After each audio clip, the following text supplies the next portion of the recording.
കേരളം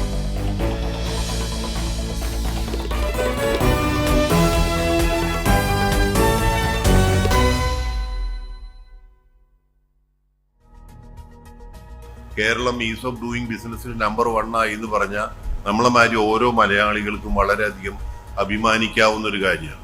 ന്യായമായിട്ടുള്ള കാര്യങ്ങൾ ഗവൺമെന്റിന്റെ അടുത്ത് ചെല്ലുമ്പോൾ അതിലൊരു ബുദ്ധിമുട്ടുണ്ടാവാറില്ല.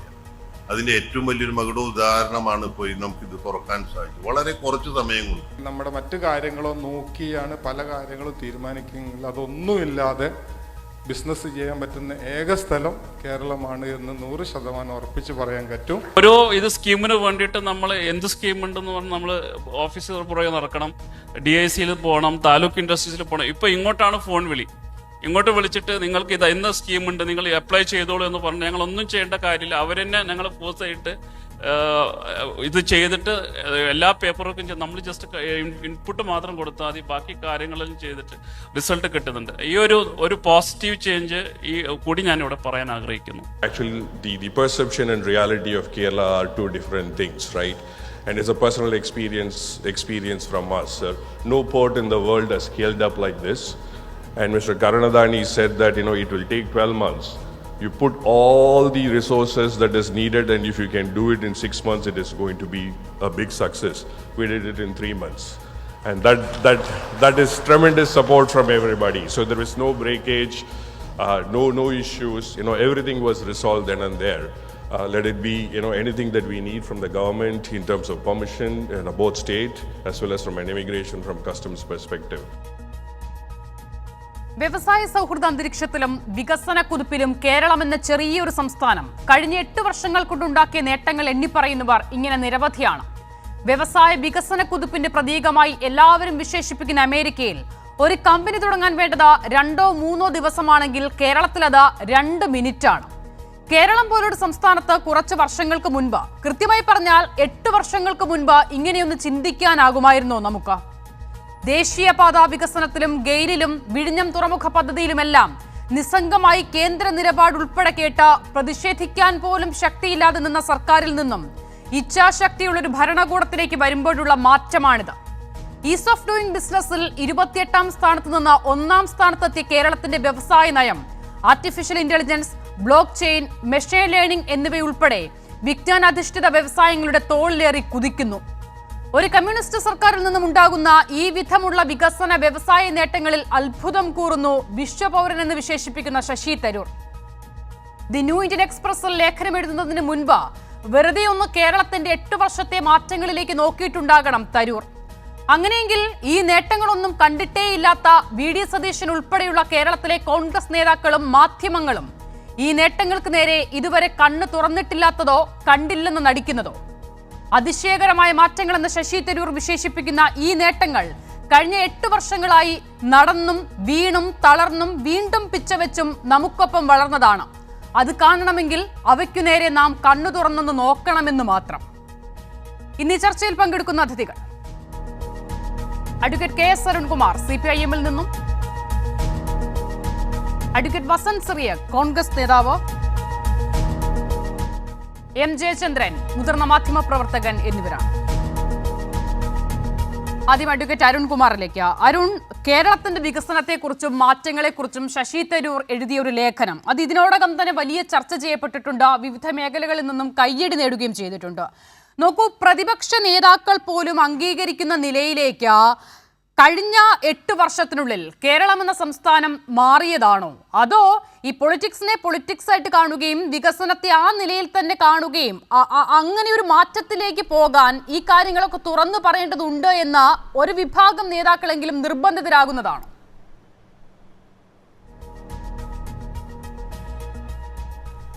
ഏതായാലും ശ്രീ ശശി തരൂർ MP ഒരു വിശ്വപൗരൻ തന്നെയാണ്. ഐക്യരാഷ്ട്രസഭയുടെ ഏറ്റവും പ്രധാനപ്പെട്ട സ്ഥാനം വഹിച്ച ആളാണ്. ഒരുപാട് ലോകരാജ്യങ്ങൾ സന്ദർശിക്കുകയും ലോകരാജ്യങ്ങളുമായിട്ട് ബന്ധം പുലർത്തുകയും ചെയ്യുന്ന ഒരു നേതാവാണ് അദ്ദേഹം. ന്യൂ ഇന്ത്യൻ എക്സ്പ്രസിൽ ഇത്തരത്തിലുള്ളൊരു ലേഖനം എഴുതുകയും അതിൽ നിരവധി ഡേറ്റകൾ അനലൈസ് ചെയ്തുകൊണ്ട് തന്നെയാണ് ആ ലേഖനം എഴുതിയത്.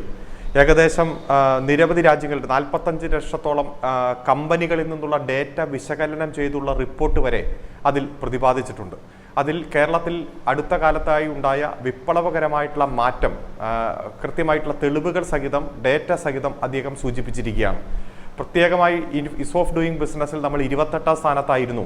അതുകൊണ്ട് ഇവിടെ വ്യവസായ സംരംഭങ്ങൾ പുതുതായി തുടങ്ങാൻ കഴിയില്ല, അതിന് പറ്റിയിട്ടുള്ള സാമൂഹ്യ അന്തരീക്ഷം, സാമ്പത്തിക അന്തരീക്ഷം, രാഷ്ട്രീയ അന്തരീക്ഷം ഇവിടെ ഇല്ല എന്ന രൂപത്തിലുള്ള പ്രചരണമാണ് ഏറ്റവും ശക്തമായിട്ട് നടന്നുകൊണ്ടിരുന്നത്. ആ 28ൽ നിന്ന് കഴിഞ്ഞ വർഷം 15ാം സ്ഥാനത്തായി, ഈ വർഷം നമ്മൾ 1ാം സ്ഥാനത്തെത്തി. ഇപ്പോൾ ഇവിടെ ഒരു ബിസിനസ് തുടങ്ങാൻ, പ്രത്യേകിച്ച് 50 കോടി രൂപ വരെ മുതൽ മുടക്കുള്ള ഒരു ബിസിനസ് തുടങ്ങാൻ വെറും 2 മിനിറ്റ് മതി. അത് അമേരിക്കയിലും മറ്റ് യൂറോപ്യൻ രാജ്യങ്ങളിലും വേണ്ട സമയവുമായി താരതമ്യപ്പെടുത്തുമ്പോൾ വലിയ മുന്നിലാണ് എന്നുള്ളത് കേരളത്തെ സംബന്ധിച്ചിടത്തോളം ഏറ്റവും അഭിമാനാർഹമായിട്ടുള്ള നേട്ടം തന്നെയാണ്. അതിലേക്ക് എത്താൻ വേണ്ടി അദ്ദേഹം അനലൈസ് ചെയ്ത ഡേറ്റയും മറ്റ് സാഹചര്യങ്ങളും എല്ലാം കൃത്യമായി തന്നെ ഇവിടെ സൂചിപ്പിച്ചിട്ടുണ്ട്. ഗ്ലോബൽ സ്റ്റാർട്ടപ്പ് എക്കോസിസ്റ്റത്തിൽ തന്നെ 5 ഇരട്ടി വർധനവുണ്ടായി. അത് ഏകദേശം 18 മാസത്തിനുള്ളിൽ $170 കോടി കേരളത്തിൻ്റെ സ്റ്റാർട്ടപ്പ് എക്കോസിസ്റ്റത്തിൽ മൂല്യമായിട്ട് കണക്ക് കൂട്ടിയിരിക്കുന്നതുമെല്ലാം ഈ കേരളത്തിൽ അടുത്ത കാലത്തുണ്ടായിട്ടുള്ള വളരെ ആരോഗ്യകരമായിട്ടുള്ള വിപ്ലവകരമായിട്ടുള്ള മാറ്റത്തെയാണ് സൂചിപ്പിക്കുന്നത്. നമുക്കറിയാം, സ്റ്റാർട്ടപ്പുകളുടെ കാര്യത്തിൽ ഒരു വർഷം 1 ലക്ഷം പുതിയ സ്റ്റാർട്ടപ്പ് എന്നതാണ്, പുതിയ സംരംഭം എന്നതാണ് ഗവൺമെൻറ് മുന്നോട്ട് വെച്ച നിർദ്ദേശം. എന്നാൽ അതിൽ കൂടുതലാണ് എന്നുള്ള കണക്കുകൾ പുറത്തു വന്നപ്പോഴാണ് ബഹുമാനപ്പെട്ട പ്രതിപക്ഷ നേതാവ് പറഞ്ഞത് അതൊന്ന് എണ്ണി കാണിച്ചു തരാൻ പറഞ്ഞത്.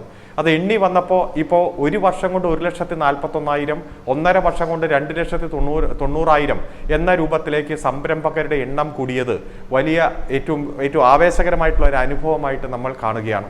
ഇത് മാത്രമല്ല, ഓരോ രംഗമെടുത്ത് പരിശോധിച്ചാൽ ഒരു വ്യവസായ നയം പ്രഖ്യാപിച്ചു. ആ വ്യവസായ നയത്തിൽ കാതലായിട്ടുള്ള മാറ്റം വരുത്തി ആർക്കും ധൈര്യത്തോടെ ഇവിടെ വന്ന് സംരംഭം തുടങ്ങാം, അതിനുള്ള അന്തരീക്ഷം സൃഷ്ടിച്ചു. രണ്ടാമത്, സ്റ്റാർട്ടപ്പുകളുടെ കാര്യത്തിലുള്ള എല്ലാ തരത്തിലുള്ള അനുകൂല സാഹചര്യങ്ങൾ ഉറപ്പുവരുത്തുന്ന കാര്യത്തിൽ നടത്തിയ ഇടപെടലുകൾ. അതുപോലെ തന്നെ ഏത് വൻകിട സംരംഭകർക്കും ധൈര്യത്തോടെ കേരളത്തിൽ വരാൻ വേണ്ടിയിട്ടുള്ള സാഹചര്യം ഉറപ്പുവരുത്താൻ ഗവൺമെന്റ് തന്നെ നടത്തിയ നിരവധി ഇടപെടലുകളല്ല. ഇവ ഓരോന്നെടുത്ത് പരിശോധിച്ചാൽ ഈ കേരളത്തിൽ അടുത്ത കാലത്തുണ്ടായിട്ടുള്ള മാറ്റത്തെ നമുക്ക് കാണാൻ കഴിയും. കാരണം ഇപ്പോൾ വേൾഡ് ട്രേഡ് സെന്റർ പോലും അവരുടെ നിക്ഷേപം കേരളത്തിൽ ഇറക്കാൻ വേണ്ടി എത്തിച്ചേർന്നിരിക്കുന്നു എന്നുള്ള വാർത്തകൾ വരെ വളരെ ആവേശത്തോടെയാണ് നമ്മൾ കാണുന്നത്. അടുത്ത കാലത്ത് അത്തരത്തിൽ നിരവധി സംരംഭങ്ങളാണ്, പുതിയ ഇടപെടലാണ് കേരളത്തിൽ വന്നിരിക്കുന്നത്. അത് പക്ഷേ ദൗർഭാഗ്യവശാൽ പ്രതിപക്ഷം കണ്ടില്ല എന്ന് നടിക്കുകയാണ്, ഇപ്പോഴും നുണ പ്രചരിപ്പിക്കുകയാണ്. അപ്പോൾ ഈ ലേഖനം തന്നെ അവസാനിക്കുന്നത് സാമ്പത്തിക മാറ്റങ്ങളെ എല്ലാ രാഷ്ട്രീയ പാർട്ടികളും ഉൾക്കൊള്ളണം എന്ന് തന്നെയാണ്. കോൺഗ്രസിന്റെ ഒരു നേതാവ് തന്നെയാണല്ലോ, അഖിലേന്ത്യാ ഫിഗർ തന്നെയാണല്ലോ ഇത് പറഞ്ഞിരിക്കുന്നത്. കാരണം ഇത്രയധികം മാറ്റം കേരളത്തിൽ വന്നു എന്നുള്ളത് ഉൾക്കൊള്ളാൻ കഴിയാതെ ഇപ്പോഴും നുണ പ്രചരിപ്പിക്കുന്ന ഒരു കാഴ്ചയാണ് നാം കണ്ടുകൊണ്ടിരിക്കുന്നത്. ഇപ്പോൾ ഒരു ആരോപണം എന്ന രൂപത്തിൽ പറയാറ്, വിദ്യാഭ്യാസ രംഗത്ത്, സ്കൂൾ രംഗത്തുള്ള മാറ്റം ഉന്നത വിദ്യാഭ്യാസ രംഗത്തേക്ക് ശാക്തീകരിക്കാൻ കഴിയുന്നില്ല. അതുപോലെ തന്നെ വ്യവസായ സൗഹൃദ കേരളം എന്ന രൂപത്തിലേക്ക് വ്യവസായ സംരംഭകരെ ആകർഷിക്കാൻ കഴിയുന്നില്ല. ഈ 2 ആരോപണങ്ങളാണ് കേരളത്തിലെ ഗവൺമെന്റിനെതിരെ കാലാകാലമായിട്ട് ഉന്നയിക്കാറുള്ളത്.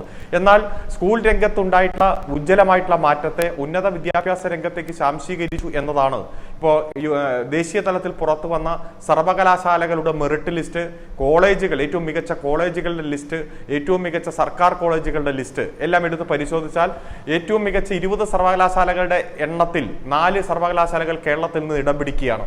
100 കോളേജുകളുടെ ലിസ്റ്റ് വന്നപ്പോൾ ഭൂരിഭാഗം കോളേജുകളും കേരളത്തിൽ നിന്നാണ്. ഏറ്റവും മികച്ച സർക്കാർ കോളേജുകളുടെ ലിസ്റ്റ് വന്നപ്പോൾ രാജ്യത്ത് തന്നെ 2ാം സ്ഥാനത്തേക്ക് നമ്മുടെ എറണാകുളം മഹാരാജാസ് കോളേജ് മാറി. അതുപോലെ ഈ വിദ്യാഭ്യാസ വർഷത്തിൽ 64 ലോകരാജ്യങ്ങളിലെ കുട്ടികളാണ് MG യൂണിവേഴ്സിറ്റിയിൽ അഡ്മിഷൻ എടുത്തത്. അതുപോലെ തന്നെ വലിയ തരത്തിലുള്ള വിദ്യാഭ്യാസ സംഗമങ്ങളടക്കം സംഘടിപ്പിച്ചു.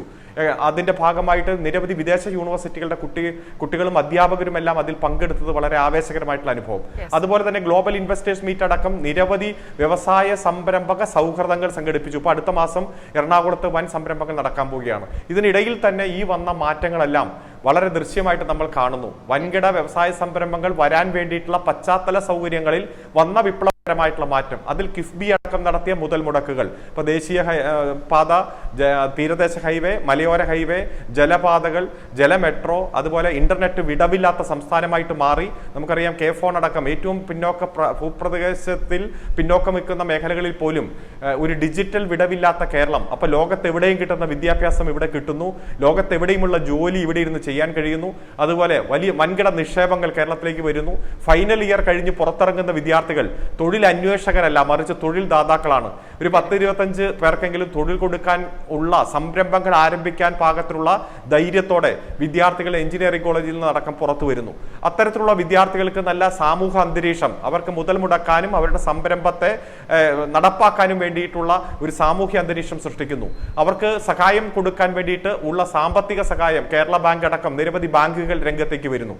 അവർക്ക് ഏത് ധൈര്യത്തോടെ ഏത് സമയത്തും അവരുടെ സംരംഭത്തെ കാര്യക്ഷമമാക്കാൻ വേണ്ടിയിട്ടുള്ള ഒരു രാഷ്ട്രീയ സാഹചര്യം ഇവിടെയുണ്ട് എന്നത് ഈ ഉദാഹരണങ്ങളിലൂടെ തന്നെ വ്യക്തമാകുകയാണ്. അത്തരത്തിൽ നിരവധി സഹായങ്ങൾ ഗവൺമെന്റിന്റെ ഭാഗത്തുനിന്ന് വരുന്നു.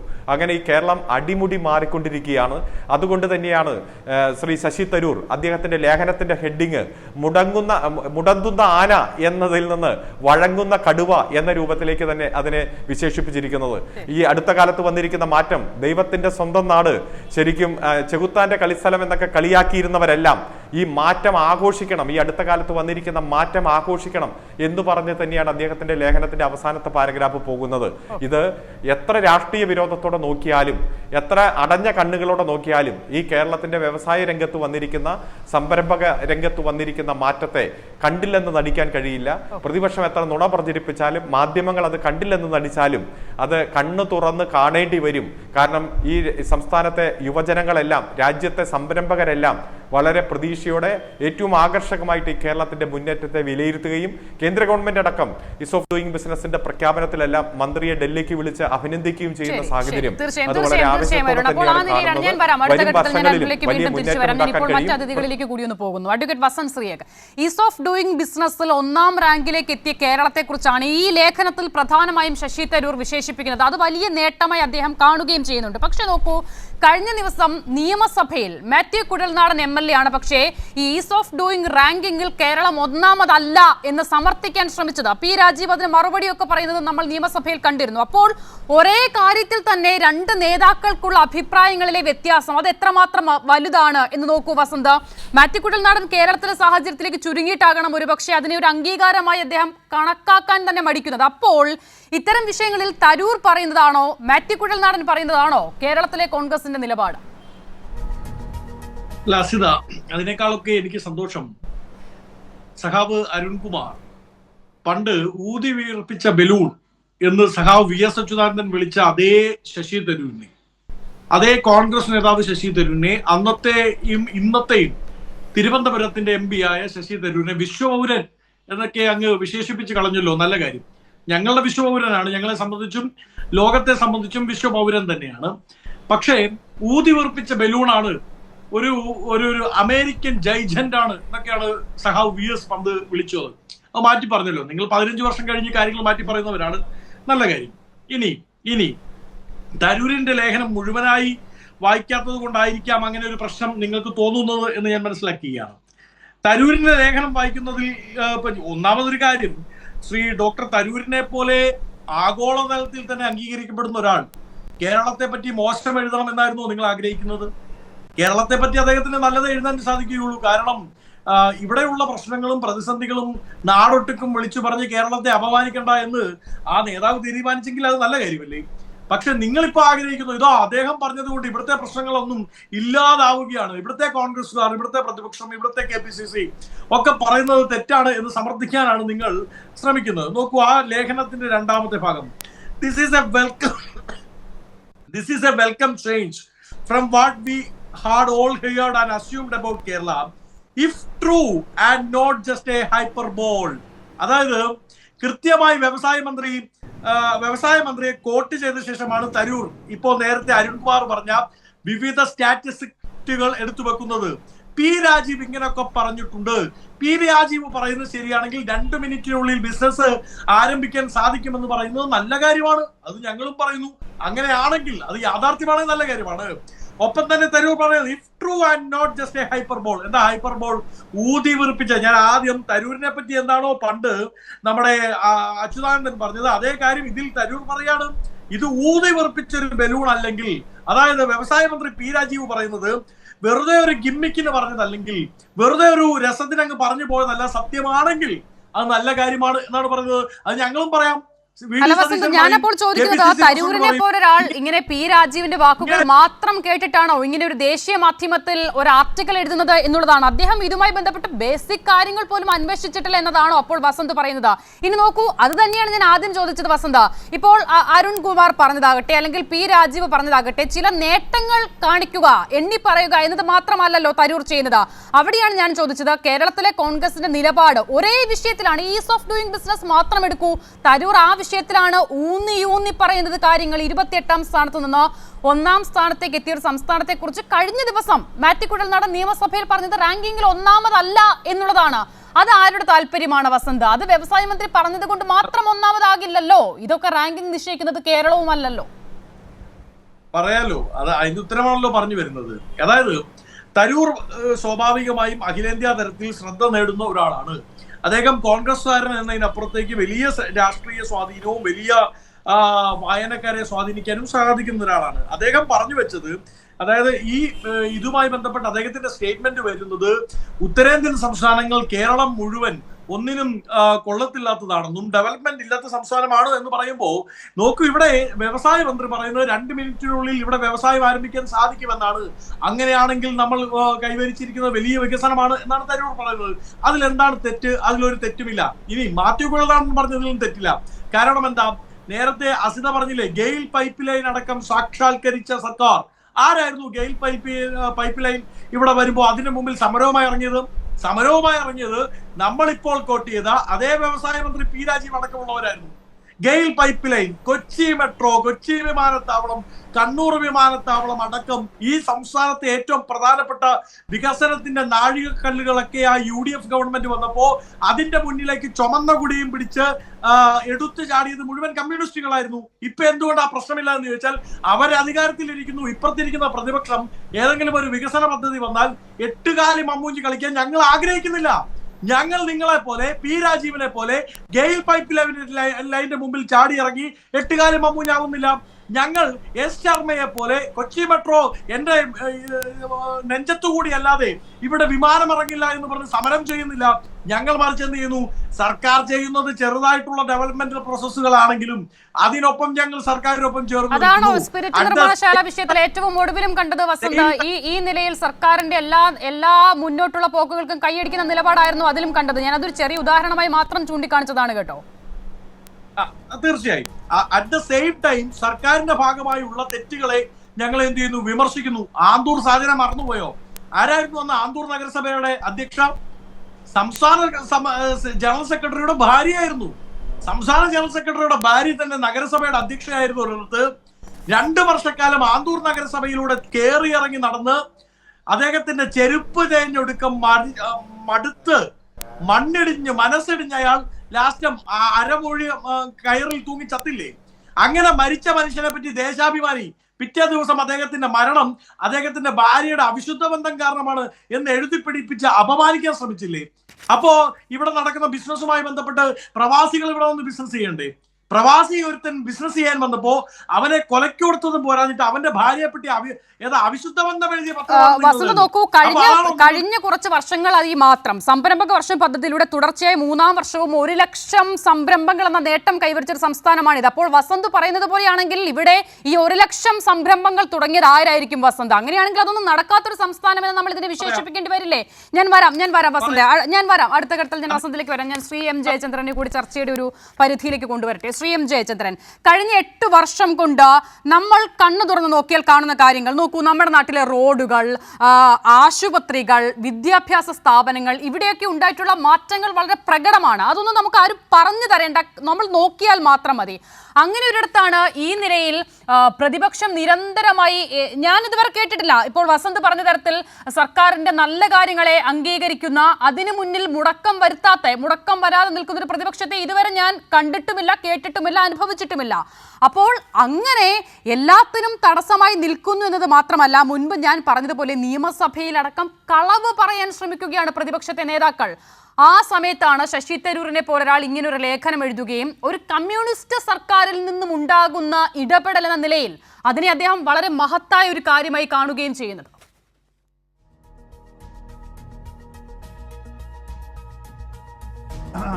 ഇതിലുള്ള പ്രശ്നം എന്ന് പറഞ്ഞാൽ ഇപ്പോൾ ശശി തരൂർ ഇന്ത്യൻ എക്സ്പ്രസ് എഴുതിയ ലേഖനം അത് വലിയ പ്രശ്നമാണ് കോൺഗ്രസ്സിന്. ഇപ്പോൾ സംസ്ഥാന സർക്കാരിനെ ശ്ലാഘിക്കുകയോ പ്രശംസിക്കുകയോ പുകഴ്ത്തുകയോ ഒന്നുമല്ല അദ്ദേഹം ചെയ്യുന്നത്. അദ്ദേഹത്തിന് പറയാനുള്ള വിമർശനങ്ങൾ ഉൾപ്പെടെയാണ് ഇന്ത്യൻ എക്സ്പ്രസിൻ്റെ ലേഖനത്തിനുള്ളത്. പക്ഷേ അതിനെ അങ്ങനെ വായിക്കാനല്ല വസന്തിൻ്റെ ശ്രമം. അത് പാർട്ടിയുടെ രാഷ്ട്രീയമാണ്. പക്ഷേ വസന്തിനേക്കാൾ എത്രയോ ഉയരത്തിൽ നിൽക്കുന്ന കോൺഗ്രസ് വർക്കിംഗ് കമ്മിറ്റി മെമ്പറാണ് ശശി തരൂർ. കോൺഗ്രസിൻ്റെ വർക്കിംഗ് കമ്മിറ്റി മെമ്പറായ ശശി തരൂർ ഇന്ത്യൻ എക്സ്പ്രസ്സിൽ ഒരു ലേഖനം എഴുതുമ്പോൾ അതിൻ്റെ മാനങ്ങൾ വളരെ വളരെ വലുതാണ്. അതിൻ്റെ ആ വലിപ്പം പിന്നെ അദ്ദേഹം ചില അനുമാനങ്ങളെ മുമ്പോട്ട് വച്ചിട്ടുള്ളൂ എന്നൊക്കെ പറയുന്നത് വാസ്തവത്തിൽ അങ്ങേയറ്റം പിന്നെ ഈ സ്വന്തം നേതാവിനെ ഇകഴ്ത്തുന്നതിന് തുല്യമാണെന്നേ പറയാൻ കഴിയൂ. കാരണം അദ്ദേഹം പറയുന്ന ചില പ്രധാനപ്പെട്ട കാര്യങ്ങൾ എല്ലാം ഒന്നും പറഞ്ഞു പോകുന്ന ചർച്ചയിൽ സമയമില്ലാത്തതുകൊണ്ട് ഞാൻ അതിലേക്ക് വരുന്നില്ല. അദ്ദേഹം തൻ്റെ ലേഖനത്തിൽ പറഞ്ഞിട്ടുള്ള കീ ഫാക്ടേഴ്സ്, കീ പോയിൻറ്റ്സ് പോലുമല്ല, കീ ഫാക്ടേഴ്സ് എന്താണെന്ന് മാത്രമേ ഞാൻ പറയുന്നുള്ളൂ. അതിലേറ്റവും പ്രധാനം 2024 ഗ്ലോബൽ സ്റ്റാർട്ടപ്പ് ഇക്കോസിസ്റ്റം റിപ്പോർട്ട്. അതാണ് കാര്യം. അത് പിണറായി വിജയൻ ഉണ്ടാക്കുന്നതാണോ പി രാജീവ് ഉണ്ടാക്കുന്നതാണോ? അല്ലല്ലോ. ഗ്ലോബൽ സ്റ്റാർട്ടപ്പ് ഇക്കോസിസ്റ്റം റിപ്പോർട്ട് 2024 അത് നമ്മുടെ മുമ്പിലുള്ളതല്ലേ, പബ്ലിക് ഡൊമൈനിലുള്ളതല്ലേ. അതിലെത്രയാണ് നമ്മുടെ സ്ഥാനം? അത് പിന്നെ ഈ 18 മാസ കാലയളവിൻ്റെ അടിസ്ഥാനത്തിൽ ആഗോള ശരാശരിയേക്കാൾ 5 ഇരട്ടി കൂടുതലായി $1.7 ബില്യൺ മൂല്യമുള്ള ഒരു സ്റ്റാർട്ടപ്പ് ഇക്കോസിസ്റ്റമാണ് ഈ കൊച്ചു കേരളം അതിൻ്റെ ഗുഡ് ഗവേണൻസിലൂടെ സൃഷ്ടിച്ചത്. ആ ഗുഡ് ഗവേണൻസിൻ്റെ മാതൃകയാണത്. അതാണ് കാര്യം. പ്രതിപക്ഷം എന്തൊക്കെ ആക്രോശിച്ചാലും ശരി, ഗുഡ് ഗവേണൻസ് കേരളത്തിൽ നടക്കുന്നു എന്ന് അടിവരയിട്ട് തെളിയിക്കുകയാണ് ഈ റിപ്പോർട്ട്. ആ റിപ്പോർട്ട് നിഷേധിക്കാൻ പിന്നെ വസന്ത് നിഷേധിച്ചാലും ശശി തരൂരിനെ പോലെ ക്രാന്തദർശിയായ ഒരു രാഷ്ട്രീയ മർമ്മമറിയാവുന്ന ഒരു പാർലമെൻറ്റ് അംഗത്തിന്, കോൺഗ്രസിൻ്റെ വർക്കിംഗ് കമ്മിറ്റി അംഗത്തിന് അത് നിഷേധിച്ച് മുമ്പോട്ട് പോകാൻ കഴിയില്ല. കാരണം അദ്ദേഹം മലയാളിയാണ്, കേരളീയനാണ്. കേരളം നേടുന്ന നേട്ടങ്ങൾ അദ്ദേഹത്തിൻ്റെയും കൂടെ അവകാശപ്പെട്ടതാണ്. രാഷ്ട്രീയം മറ്റൊന്നാണ്. പക്ഷെ ഒരു വസ്തുത പറയുമ്പോൾ ആ വസ്തുതയിൽ നിൽക്കണം. അതാണ് അദ്ദേഹം ചെയ്യുന്നത്. അതുകൊണ്ട് തന്നെ അദ്ദേഹം പറയുന്നതിന് വളരെയധികം മൂല്യമുണ്ട്. എന്നാൽ അതുമാത്രമാണ് അദ്ദേഹം പറയുന്നത്. അദ്ദേഹത്തിൻ്റെ വിമർശനങ്ങളിൽ പ്രധാനപ്പെട്ട ഒരു ഭാഗം വരുന്നത് ഇപ്പോൾ ഏറ്റവും ഒടുവിൽ പിന്നെ വസന്ത് നിർത്തുന്ന എവിടെയാണ്? ആന്തൂർ രാജൻ്റെ പ്രശ്നം. ശരിയാണ്, അത്തരത്തിലുള്ള 1-2 വിഷയങ്ങൾ കേരളത്തിൽ ഉണ്ടായിട്ടുണ്ട്.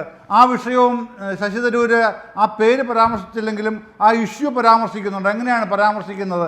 അദ്ദേഹം പറയുന്നത് പിന്നെ ഈ നമ്മുടെ കർഷക ആത്മഹത്യകൾ സ്ഥിരമായി സംഭവിക്കുന്ന ഒരുപാട് ദാരുണമായ അനുഭവങ്ങളുണ്ട്. പക്ഷേ കേരളത്തിൽ മാത്രമാണ് നിക്ഷേപക ആത്മഹത്യകൾ ഉള്ളത് എന്ന് അദ്ദേഹം ഈ ലേഖനത്തിൽ പറയുകയാണ്. ശരിയാണ്, ഇൻവെസ്റ്റേഴ്സ് സൂയിസൈഡ് എന്നുള്ള ആ ഒരു ടെൻഡൻസി പോലെ 1-2 വരുന്നുണ്ടല്ലോ. അത് അദ്ദേഹം ചൂണ്ടിക്കാണിച്ചിട്ട് അദ്ദേഹം പറയുകയാണ് അതിനെന്താണ് പരിഹാരം. ഇതിൻ്റെ അകത്ത് നിക്ഷേപക സംരക്ഷണ നിയമം സർക്കാർ കൊണ്ടുവരണം. അദ്ദേഹം പറയുകയാണ് നിക്ഷേപ സംരക്ഷണ നിയമം സർക്കാർ കൊണ്ടുവരണം. അപ്പോൾ സർക്കാരിൻ്റെ കേരളത്തിൻ്റെ ഈ വളർച്ചയും അതിൻ്റെ ഒരു ട്രാജക്ടറിയും വിശദീകരിക്കുമ്പോൾ തന്നെ അദ്ദേഹം പറയുന്ന വിമർശനങ്ങൾ ഇത് ഉൾക്കൊള്ളിക്കുന്നുണ്ട്. പക്ഷെ അതുകൊണ്ട് അതാണ് മുഖ്യം എന്നുള്ളതേ അല്ല അവിടുത്തെ ഈ കാര്യങ്ങൾ വരുന്നത്. എന്നിട്ട് അദ്ദേഹം പറയുകയാണ് ഇത് പറയുമ്പോൾ തന്നെ ദർശനവും ഉദ്ദേശവും പ്രശംസനീയമാണ്, അപ്രീഷിയേറ്റ് ചെയ്യേണ്ടത് തന്നെയാണ് ഇത് തരൂർ പറയുകയാണ്. ഇത് നമ്മൾ ചർച്ച ചെയ്യണ്ടേ? ചർച്ച ചെയ്യാതിരിക്കുന്നത് എന്തിനാണ്? ഇത്തരം കാര്യങ്ങൾ കൂടെ പ്രതിപക്ഷം എന്ന് പറയുന്നത് സ്വാഭാവികമായും ഭരണപക്ഷത്തിനെതിരായി എന്ത് നിലപാടും എടുക്കേണ്ടവരാണ് എന്നുള്ളതല്ല. എതിർക്കേണ്ട കാര്യങ്ങൾ എതിർക്കുമ്പോൾ തന്നെ കേരളത്തിന് പൊതുവായി വരുന്ന നേട്ടങ്ങൾ അവർക്കും അവകാശപ്പെട്ടതാണ്. അതുകൊണ്ടാണ് തരൂർ അവസാനത്തേക്ക് വരുമ്പം വേറൊരു കാര്യം കൂടെ പറയുന്നുണ്ട്. പിന്നെ അദ്ദേഹം ഈ പറയുന്നത് അടുത്ത ഇപ്പോൾ LDF ഇത്തരം കാര്യങ്ങളൊക്കെ കൊണ്ടുവന്നല്ലോ. പക്ഷേ ഒരു വിമർശനം കൂടെ അവിടെ വരുന്നത് ചെങ്കൊടികളിലോ പണിമുടക്കങ്ങളിലോ പ്രക്ഷോഭങ്ങളിലോ അല്ല ഇപ്പോൾ ഈ കേരളം നിൽക്കുന്നത്. അവർ സർക്കാരിലായിരിക്കുമ്പോൾ മാത്രമേ ഈ മനോഭാവം അവർക്കുള്ളൂ. ആർക്ക്? LDFന്, CPMന് ഒക്കെ വരുന്നത് ആ സർക്കാരിലിരിക്കുമ്പോൾ മാത്രമാണ്. പരാജയപ്പെട്ടാൽ അവർ പഴയ മോശം വഴികളിലേക്ക് മടങ്ങുമെന്നും ഒരു ധാരണയുണ്ട് എന്ന് പറയുന്ന ലാസ്റ്റ് പാരഗ്രാഫിന് തൊട്ട് മുമ്പ്. എന്നിട്ട് ലാസ്റ്റ് പാരഗ്രാഫ് അദ്ദേഹം പറയുകയാണ് അവർ പരാജയപ്പെട്ടാൽ അവർ പഴയ മോശം വഴികളിലേക്ക് മടങ്ങുന്നൊരു ധാരണയുണ്ട്. അടുത്ത പാരഗ്രാഫ്, ലാസ്റ്റ് പാരഗ്രാഫ്. അങ്ങനെ സംഭവിക്കില്ല എന്നാണ് എൻ്റെ പ്രതീക്ഷയും ആഹ്വാനവും. തീർന്നേ. എന്താണ് അദ്ദേഹത്തിൻ്റെ പ്രതീക്ഷയും ആഹ്വാനവും? അങ്ങനെ സംഭവിക്കില്ല, പരാജയപ്പെടില്ല എന്ന് തന്നെയാണ്. അപ്പോൾ ഈ തിരിഞ്ഞു നടക്കേണ്ട വഴികളിലേക്ക് വരികയുമില്ല കേരളം എന്ന് തന്നെയാണ് കാണുന്നത്. അതാണ് ഞാൻ പറഞ്ഞത്, ആ ക്രാന്തദർശിത്വം എന്ന് പറയുന്നത് കോൺഗ്രസ് വളരെ സൂക്ഷ്മമായി തന്നെ തിരിച്ചറിയേണ്ടതാണ്. അത് തിരുത്താൻ തന്നെ കോൺഗ്രസ് തയ്യാറാവില്ലോ ഒക്കെ അവരുടെ കാര്യമാണ്. നമ്മളൊരു ചർച്ചയിൽ വരുമ്പോഴത്തേക്ക് ആ ചർച്ചയിൽ ഉന്നയിക്കപ്പെടുന്ന വിഷയങ്ങൾ ഏതൊക്കെയാണ് എന്നുള്ളതാണ് ഏറ്റവും പ്രസക്തമായിട്ടുള്ളത്. അപ്പോൾ ഇന്ന് ഈ കഴിഞ്ഞ ആഴ്ച 7-ാം തീയതി സംസ്ഥാന ബജറ്റ് അവതരിപ്പിച്ച ധനമന്ത്രി ബാലഗോപാൽ നിയമസഭയിൽ പറഞ്ഞല്ലോ, ഞാൻ വളരെ പ്രധാനപ്പെട്ട ചില പ്രതീക്ഷയിലാണ് നിൽക്കുന്നത് എന്ന് അദ്ദേഹം തുടക്കത്തിൽ തന്നെ ആദ്യം തന്നെ പറയുന്നത് അങ്ങനെയാണ്. പിന്നെ സമീപ വർഷങ്ങളിൽ സംസ്ഥാന സർക്കാരിനെ ബാധിച്ച രൂക്ഷമായ ധനഞെരുക്കത്തിൻ്റെ തീക്ഷ്ണമായ ഘട്ടത്തെ കേരളം അതിജീവിച്ചിരിക്കുന്നു എന്നതാണ് ഒരു സന്തോഷ വാർത്ത എന്ന് പറഞ്ഞുകൊണ്ട് അദ്ദേഹം ആദ്യം തുടങ്ങുന്നത്, ബജറ്റ് തുടങ്ങുന്നത് തന്നെ എങ്ങനെയാണ്. എന്നിട്ട് താഴേക്ക് അതിൻ്റെ വിശദാംശങ്ങൾ വരുന്നുണ്ട്. ആ ധനമന്ത്രി മുമ്പോട്ട് വെച്ച ആ ഒരു പെർസ്പെക്റ്റീവ് ഉണ്ടല്ലോ, ആ പെർസ്പെക്റ്റീവിനെ പൂർണ്ണമായി ഉൾക്കൊള്ളുന്നതാണ് ശശി തരൂരിൻ്റെ ഇന്നത്തെ ലേഖനം എന്നുള്ളതാണ് ആ ലേഖനത്തിന്റെ വലിയ പ്രാധാന്യം എന്നാണ് ഞാൻ കരുതുന്നത്. ഞാൻ അവിടെ ഒന്ന് ഇടപെടുന്നു. ശ്രീ എം ജയചന്ദ്രൻ, ഞാൻ അങ്ങയിലേക്ക് മടങ്ങി വരാം. അരുണിലേക്കുള്ള ചോദ്യത്തിന് വരുന്നതിന് മുൻപ് അല്പം മുമ്പ് വസന്ത് പറഞ്ഞത് ഈ നിലയിൽ സംസ്ഥാന സർക്കാർ നടപ്പിലാക്കാൻ ഉദ്ദേശിക്കുന്ന ഒരു കാര്യങ്ങൾക്കും അവർ കൊടിപിടിച്ച് മുന്നിൽ നിന്നിട്ടില്ല എന്നുള്ളതാണ്. പക്ഷേ ഇതിനു മുൻപ് ഇവിടെ ഒരു സർക്കാർ ഉണ്ടായിരുന്നല്ലോ. ഇപ്പോൾ പൂർത്തീകരിച്ചിട്ടുള്ള പല പദ്ധതികളും അന്ന് എങ്ങനെയായിരുന്നു എന്നത് ഏറ്റവും പ്രധാനപ്പെട്ട കാര്യമാണ്. അതുമായി ബന്ധപ്പെട്ട് അന്ന് മുഖ്യമന്ത്രിയായിരുന്ന ശ്രീ ഉമ്മൻചാണ്ടി അദ്ദേഹം ഒരു വിഷയത്തിൽ നടത്തുന്ന ഒരു പ്രതികരണം, അതൊന്ന് കേട്ട ശേഷം ഞാൻ അരുണിലേക്ക് വരാം പ്രതികരണത്തിലേക്ക്.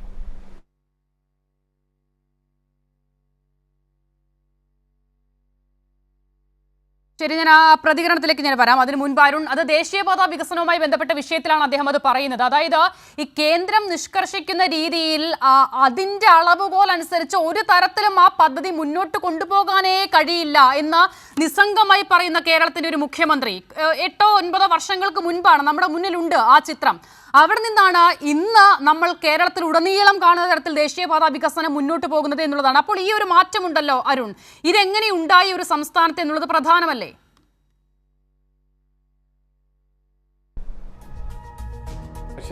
ഈ കേരളത്തിന്റെ ഒരു രാഷ്ട്രീയ ചരിത്രം എടുത്ത് പരിശോധിച്ചാൽ ഒരിക്കലും ഭരണ തുടർച്ച ഉണ്ടായിട്ടില്ല. ഇപ്പം 57-ൽ കമ്മ്യൂണിസ്റ്റ് ഗവൺമെന്റ് വന്നു, 67-ൽ വന്നു, 80-ൽ വന്നു, 87-ൽ വന്നു, 96-ൽ വന്നു, 2006-ൽ വന്നു, 2016 മുതൽ തുടർച്ചയായിട്ട് ഇപ്പോൾ 9 കൊല്ലമാകുന്നു.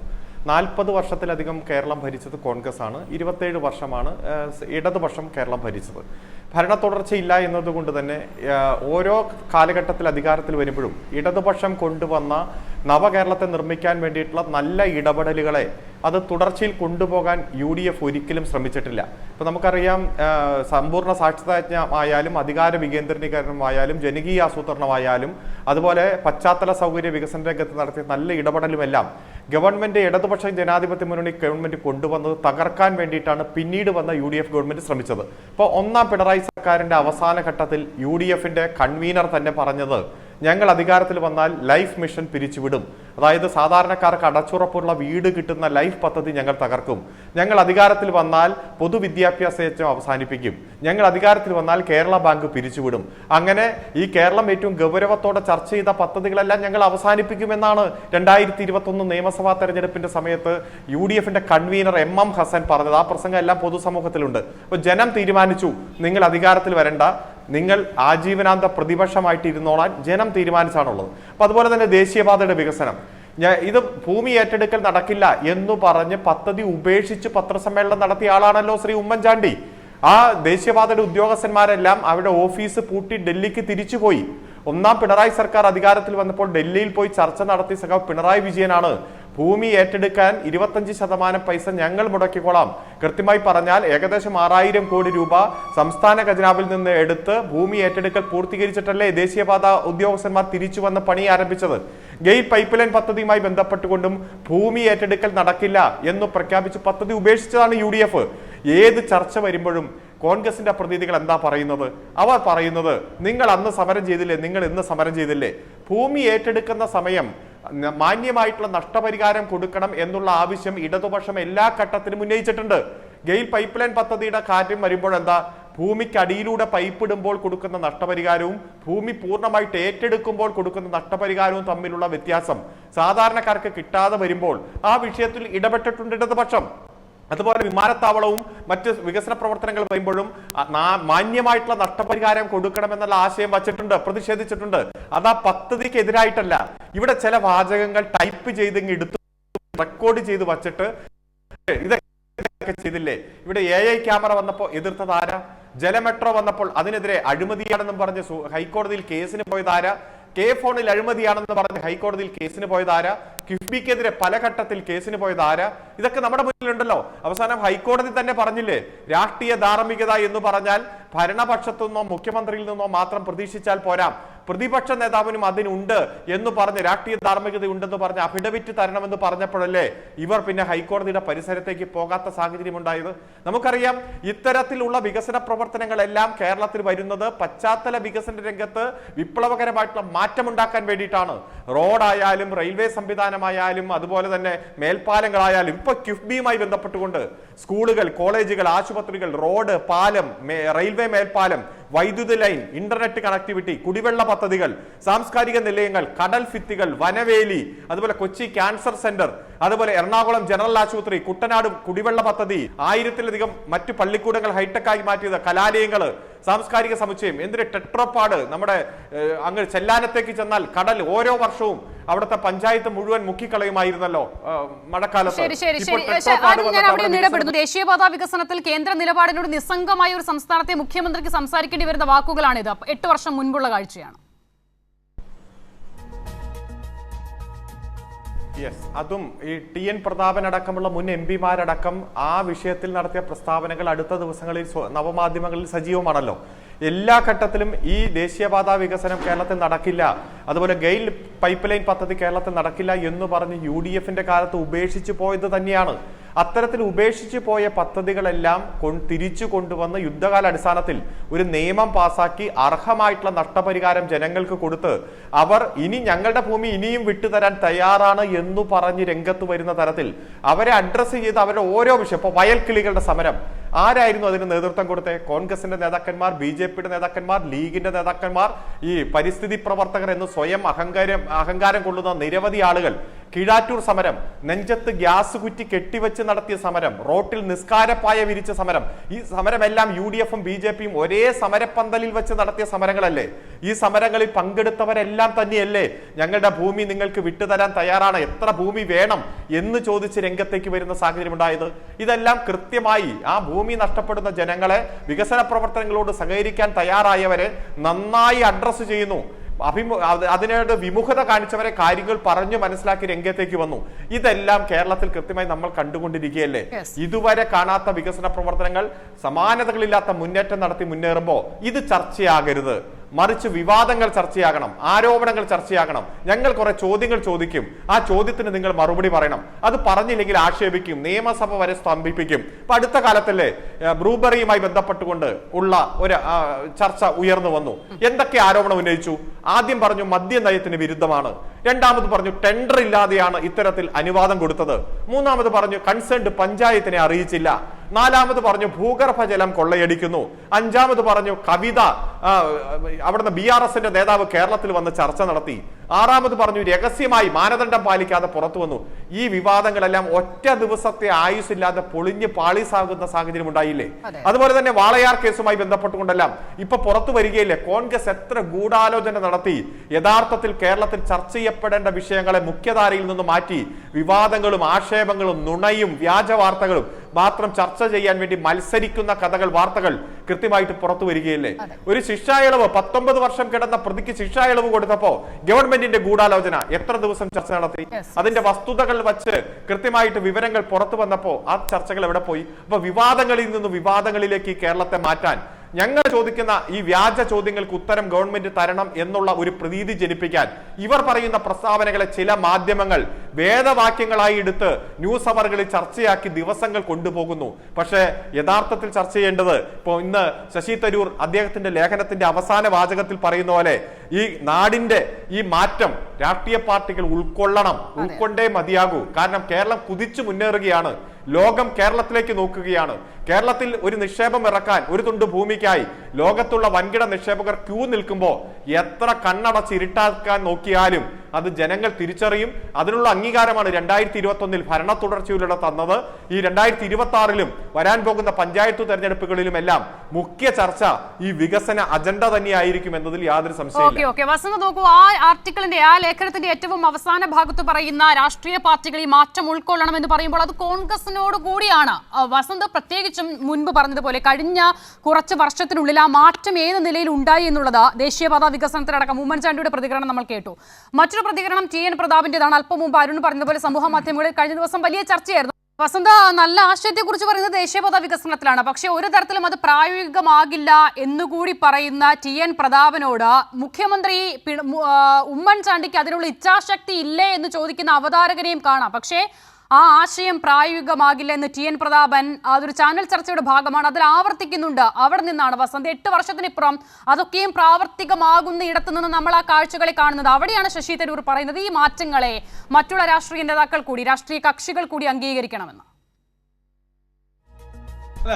തരൂർ ഒരു രസികനായ എഴുത്തുകാരനായിട്ടാണ് എനിക്ക് ഈ ആർട്ടിക്കിൾ വായിക്കുമ്പോൾ മനസ്സിലാവുന്നത്. കാര്യം തരൂർ ആദ്യം ഈ ആർട്ടിക്കിളിന്റെ തുടക്കത്തിൽ പി രാജീവ് പറഞ്ഞു എന്ന് പറഞ്ഞ് കുറെ കാര്യങ്ങൾ പറഞ്ഞ ശേഷം തരൂരിന്റെ വ്യക്തിപരമായ അഭിപ്രായം രേഖപ്പെടുത്തിയാണ്. അദ്ദേഹം എന്താണ് പറഞ്ഞത്? ഇതെല്ലാം ശരിയാണ്, പക്ഷേ ഇവർ പ്രതിപക്ഷത്തിരുന്നാൽ ഇതിനെല്ലാം തച്ചു താർക്കുന്നവരാണ് എന്നാണ് പൊതുവിൽ ജനസംസാരം എന്ന് പറഞ്ഞാൽ. അതിന്റെ അർത്ഥം എന്താ? ഈ രാജീവ് പറഞ്ഞതെല്ലാം യാഥാർത്ഥ്യമാകാൻ കാരണം ഇവർ പ്രതിപക്ഷത്തിരിക്കാത്തത് കൊണ്ടാണ്. പ്രതിപക്ഷത്തിരുന്നാൽ വികസന മുടക്കികളാണ്, എട്ടുകാലി മൺമൂഞ്ഞുകളാണ് CPM. മുടക്കുമോ എന്നുള്ളത് രണ്ടാമത്തെ കാര്യം. എന്തായാലും വസന്തം അംഗീകരിക്കുന്നുണ്ടല്ലോ അല്ലെ? ഭരണപക്ഷത്തിരുന്നുകൊണ്ട് അപ്പോൾ ഇക്കാര്യങ്ങളൊക്കെ നടന്നു എന്ന് തരൂർ പറയുന്നതിന് വസന്തം ഇപ്പോൾ അംഗീകരിക്കുകയാണല്ലോ അല്ലെ? അല്ല, നടന്നല്ല. പി രാജീവിനെ കോട്ട് ചെയ്താൽ പി രാജീവ് പറഞ്ഞല്ല സത്യമാണെന്ന് തരൂര് പറയോ? അതുകൊണ്ടാണ് ദേശീയപാത വികസനത്തിൽ TN പ്രതാപന്റെയും അന്നത്തെ മുഖ്യമന്ത്രി ഉമ്മൻചാണ്ടിയുടെ വാക്കുകൾ നമ്മൾ കേൾപ്പിച്ചത്. അതിപ്പോൾ എവിടേക്ക് നിൽക്കുന്നു എന്നത് മാത്രം പരിശോധിക്കൂ, മറ്റു വിഷയങ്ങളൊക്കെ മാറ്റി നിർത്താം. അസിത, അങ്ങ് AM ശംസീറിനെ പോലെ ഇതുപോലെ ഇടപെടരുത്. ഞാൻ പറയട്ടെ. അതായത് ഒന്നാമത്തെ കാര്യം ഈ പി രാജീവിന്റെ കാര്യമാണല്ലോ. പി രാജീവിന്റെ പറ്റി അങ്ങ് നേരത്തെ എന്താണ് നമ്മുടെ TN പ്രതാപിന്റെ ഉമ്മൻചാണ്ടിയുടെ ഒക്കെ ആർക്കൈവ്സ് എടുത്തില്ലേ? അധികം ഒന്നും പുറകോട്ട് കൊണ്ട് 2 മാസം മുമ്പ് അരുൺകുമാറിന്റെയും ഞാൻ വർക്ക് ചെയ്യുന്നതൊക്കെ ആയ എറണാകുളത്ത് 2 മെട്രോ പില്ലറിന്റെ നടുക്ക് ഒരു ചുമന്ന റിബൺ കെട്ടി അത് വലിച്ചു പിടിച്ചിട്ട് കട്ട് ചെയ്ത് ഉദ്ഘാടനം ചെയ്യേണ്ടി വന്ന വ്യവസായ മന്ത്രിയാണ് പി രാജീവ്. ആ പി രാജീവാണോ ഈ സംസ്ഥാനം ഒട്ടുക്കും ഇതാ മറ്റേ ഉംബ്ര എന്ന് പറഞ്ഞ് മാജിക്ക് വടി കൊണ്ട് വികസനത്തിന്റെ ഉച്ചസ്ഥായിയിൽ എത്തിച്ചു എന്ന് നിങ്ങൾ പറയുന്നത്? ശശി തരൂർ ഇന്നത് പറഞ്ഞതാണ് ഈ ചർച്ചയ്ക്ക് തന്നെ ആധാരം. വസന്ത, അത് നമ്മൾ ആരുമല്ല പറഞ്ഞത്, ശശി തരൂരാണ് പറഞ്ഞത്. പി രാജീവ് മാജിക് ഇവിടെ കാണിച്ചു എന്ന്. ഇല്ല, കാണിച്ച മാജിക്കാണ് ഞാൻ പറഞ്ഞത്. 2 മെട്രോ പില്ലറെ അപ്പുറവും ഇപ്പുറവും 2 ചുമന്ന റിബൺ മേടിച്ച് വലിച്ചു കെട്ടി 4 പേരെ അപ്പുറവും ഇപ്പുറവും നിർത്തി കട്ട് ചെയ്തു. അതാണ് നിങ്ങളുടെ ഈ ഉംബ്ര എന്ന് പറയുന്ന മാജിക് വടി കൊണ്ടുള്ള പരിപാടി.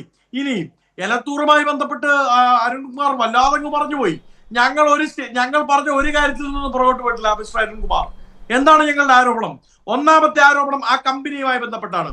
ആ കമ്പനി 2 സംസ്ഥാനങ്ങളിൽ അതിഗുരുതരമായ ആരോപണം നേരിടുന്ന കമ്പനിയാണ്. ഒന്ന് ഡൽഹിയിൽ മദ്യനയ കേസുമായി ബന്ധപ്പെട്ട് കമ്പനിയുടെ മാനേജിംഗ് ഡയറക്ടർ തന്നെ നേരിട്ടെത്തി ഡൽഹി മന്ത്രിക്ക് പണം കൊടുത്തു എന്നതാണ് കേസ്. രണ്ടാമത് ഹരിയാനയിലാണ്, അതിഗുരുതരമാണ് കേസ്. എന്താ?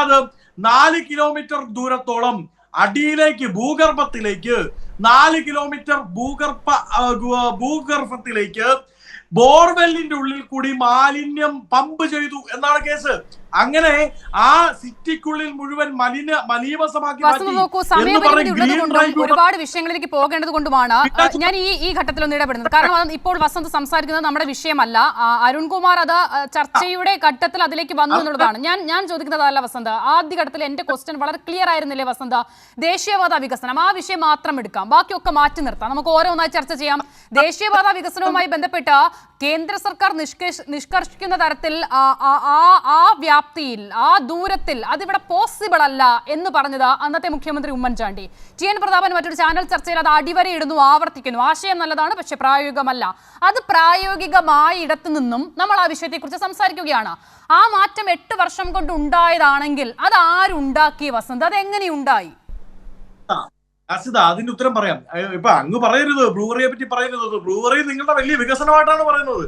ആകപ്പാട് നിങ്ങളുടെ ഭരണത്തിൽ വികസിച്ചത് ബാർ മുതലാളിമാർ മാത്രമാണ്. അത് ഞങ്ങളുടെ അഭിപ്രായവുമാണ്, അത് വ്യക്തവുമാണ്. ഇനി അങ്ങ് പറയുന്ന ദേശീയപാത വികസനവുമായി ബന്ധപ്പെട്ട് എന്താണ് ടി.എൻ. പ്രതാപൻ പറഞ്ഞത്?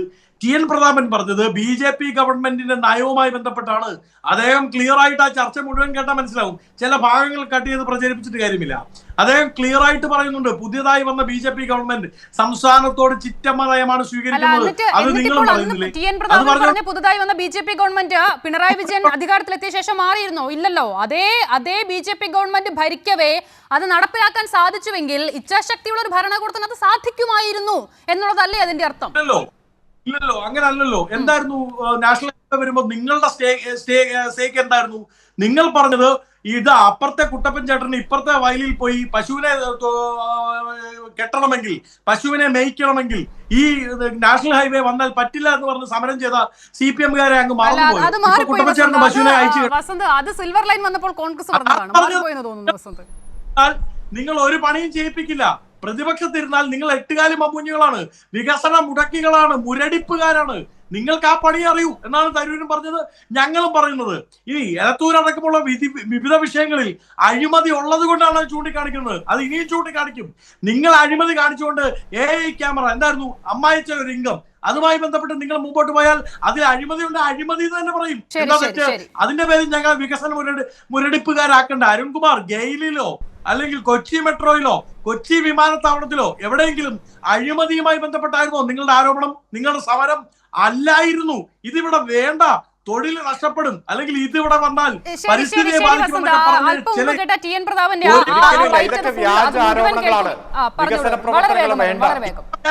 എന്ന് ആരും പറഞ്ഞിട്ടില്ല. അല്ല, ഏതെങ്കിലും ഒരു വികസന പ്രവർത്തനം വേണ്ട എന്ന് ഒരാളും പറഞ്ഞിട്ടില്ല. ഇവിടെ ആ ഭൂമി നഷ്ടപ്പെടുന്നവർക്ക് മാന്യമായിട്ട് അധികാരം വേണമെന്ന് പറഞ്ഞ് ജനങ്ങളുടെ പക്ഷത്ത് നിന്നത് വലിയ തെറ്റായിട്ട് നിങ്ങൾ ചിത്രീകരിച്ചാൽ നിങ്ങളുടെ ഈ വ്യാജ ആരോപണങ്ങളൊക്കെ ജനങ്ങൾ മനസ്സിലാക്കുന്നുണ്ട്. എല്ലാം ജനങ്ങൾ തള്ളുകയല്ലേ? കൃത്യമായിട്ട് ഇവിടെ ഏറ്റവും കൃത്യമായിട്ടുള്ള നഷ്ടപരിഹാരം വാങ്ങിച്ചു കൊടുക്കാൻ ശ്രമിച്ചത് ഞങ്ങളാണ്. 6000 കോടി രൂപയാണ് സംസ്ഥാന ഖജനാവിൽ നിന്ന് എടുത്ത് ഭൂമി ഏറ്റെടുക്കാൻ കൊടുത്തത്. അതിന്റെ പേരിൽ 6000 കോടി രൂപയുടെ കടമെടുക്ക് തോതിൽ നിന്ന് വ്യത്യാസം വരുത്തി. അതായത് 12000 കോടി രൂപയുടെ നഷ്ടമാണ് കേരളത്തിൽ ഉണ്ടായത്. ഇതൊക്കെ ജനങ്ങളുടെ പ്രശ്നങ്ങൾ കൃത്യമായിട്ട് അഡ്രസ് ചെയ്തുകൊണ്ട് തന്നെയാണ്, അങ്ങനെ തന്നെയാണ് വികസന പ്രവർത്തനം കൊണ്ടുവന്നിരിക്കുന്നത്. നിങ്ങൾ ഈ നുണപ്രചരണമായിട്ട് നടക്ക്, അതൊക്കെ ജനങ്ങൾക്ക് കൃത്യമായിട്ട് ബോധ്യമുണ്ട്. ശരി. ശ്രീ എം ജയചന്ദ്രൻ, കേരളത്തിലെ ഒരു പ്രമുഖ പത്രം കുറച്ചു നാളുകൾക്ക് മുൻപ് കേരളത്തിൽ ഇത്ര കാലത്തിനിടയിൽ പൂട്ടിപ്പോയ സംരംഭങ്ങളെ കുറിച്ച് വിവരാവകാശ നിയമപ്രകാരം രേഖകൾ ശേഖരിച്ച് ഒരു ലേഖനം പ്രസിദ്ധീകരിക്കുകയുണ്ടായി. പക്ഷെ നോക്കൂ, കഴിഞ്ഞ കാലത്ത് എവിടെയെങ്കിലും നമ്മൾ കേരളത്തിൽ പുതുതായി തുടങ്ങിയ സംരംഭങ്ങളെ കുറിച്ച് ഈ നിലയിൽ പത്രങ്ങൾ എഴുതുന്നത് കണ്ടിട്ടുണ്ടോ? മാത്രമല്ല, ഈ ലേഖനത്തിൽ പോലും ഈ പൂട്ടിപ്പോയ എണ്ണം, അതും വിവരാവകാശ രേഖയാണ് വ്യവസായ വകുപ്പിൽ നിന്നും സ്വീകരിച്ചത്, അത് കൃത്യമായി ഉറപ്പായ കണക്കുകളായും, പക്ഷേ മറുപക്ഷത്ത് പുതുതായി തുടങ്ങിയ സംരംഭങ്ങൾ അത് സർക്കാർ അവകാശപ്പെടുന്നു എന്ന് എഴുതി നിർത്തുകയുണ്ടായി. അപ്പോൾ ഈ നിലയിലേക്ക് മാധ്യമങ്ങളും മാറുന്നുണ്ട് പ്രതിപക്ഷത്തിനൊപ്പം.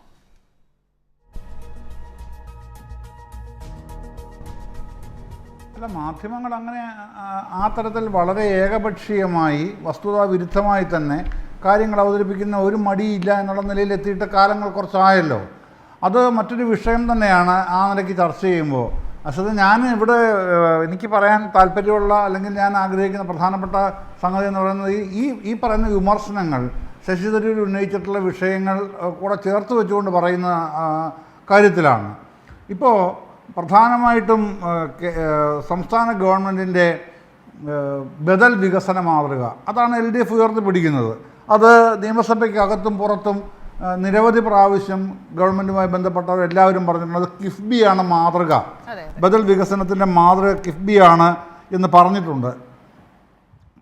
പക്ഷേ അപ്പോഴാണ് മിനിഞ്ഞാന്ന് ഒരു സംഭവം ഉണ്ടാകും. നിയമസഭ അവസാനിക്കുന്ന തലേ ദിവസം പ്രതിപക്ഷ നേതാവ് VD സതീശൻ്റെ ഒരു ചോദ്യം ഓർക്കുന്നുണ്ടാവുമല്ലോ.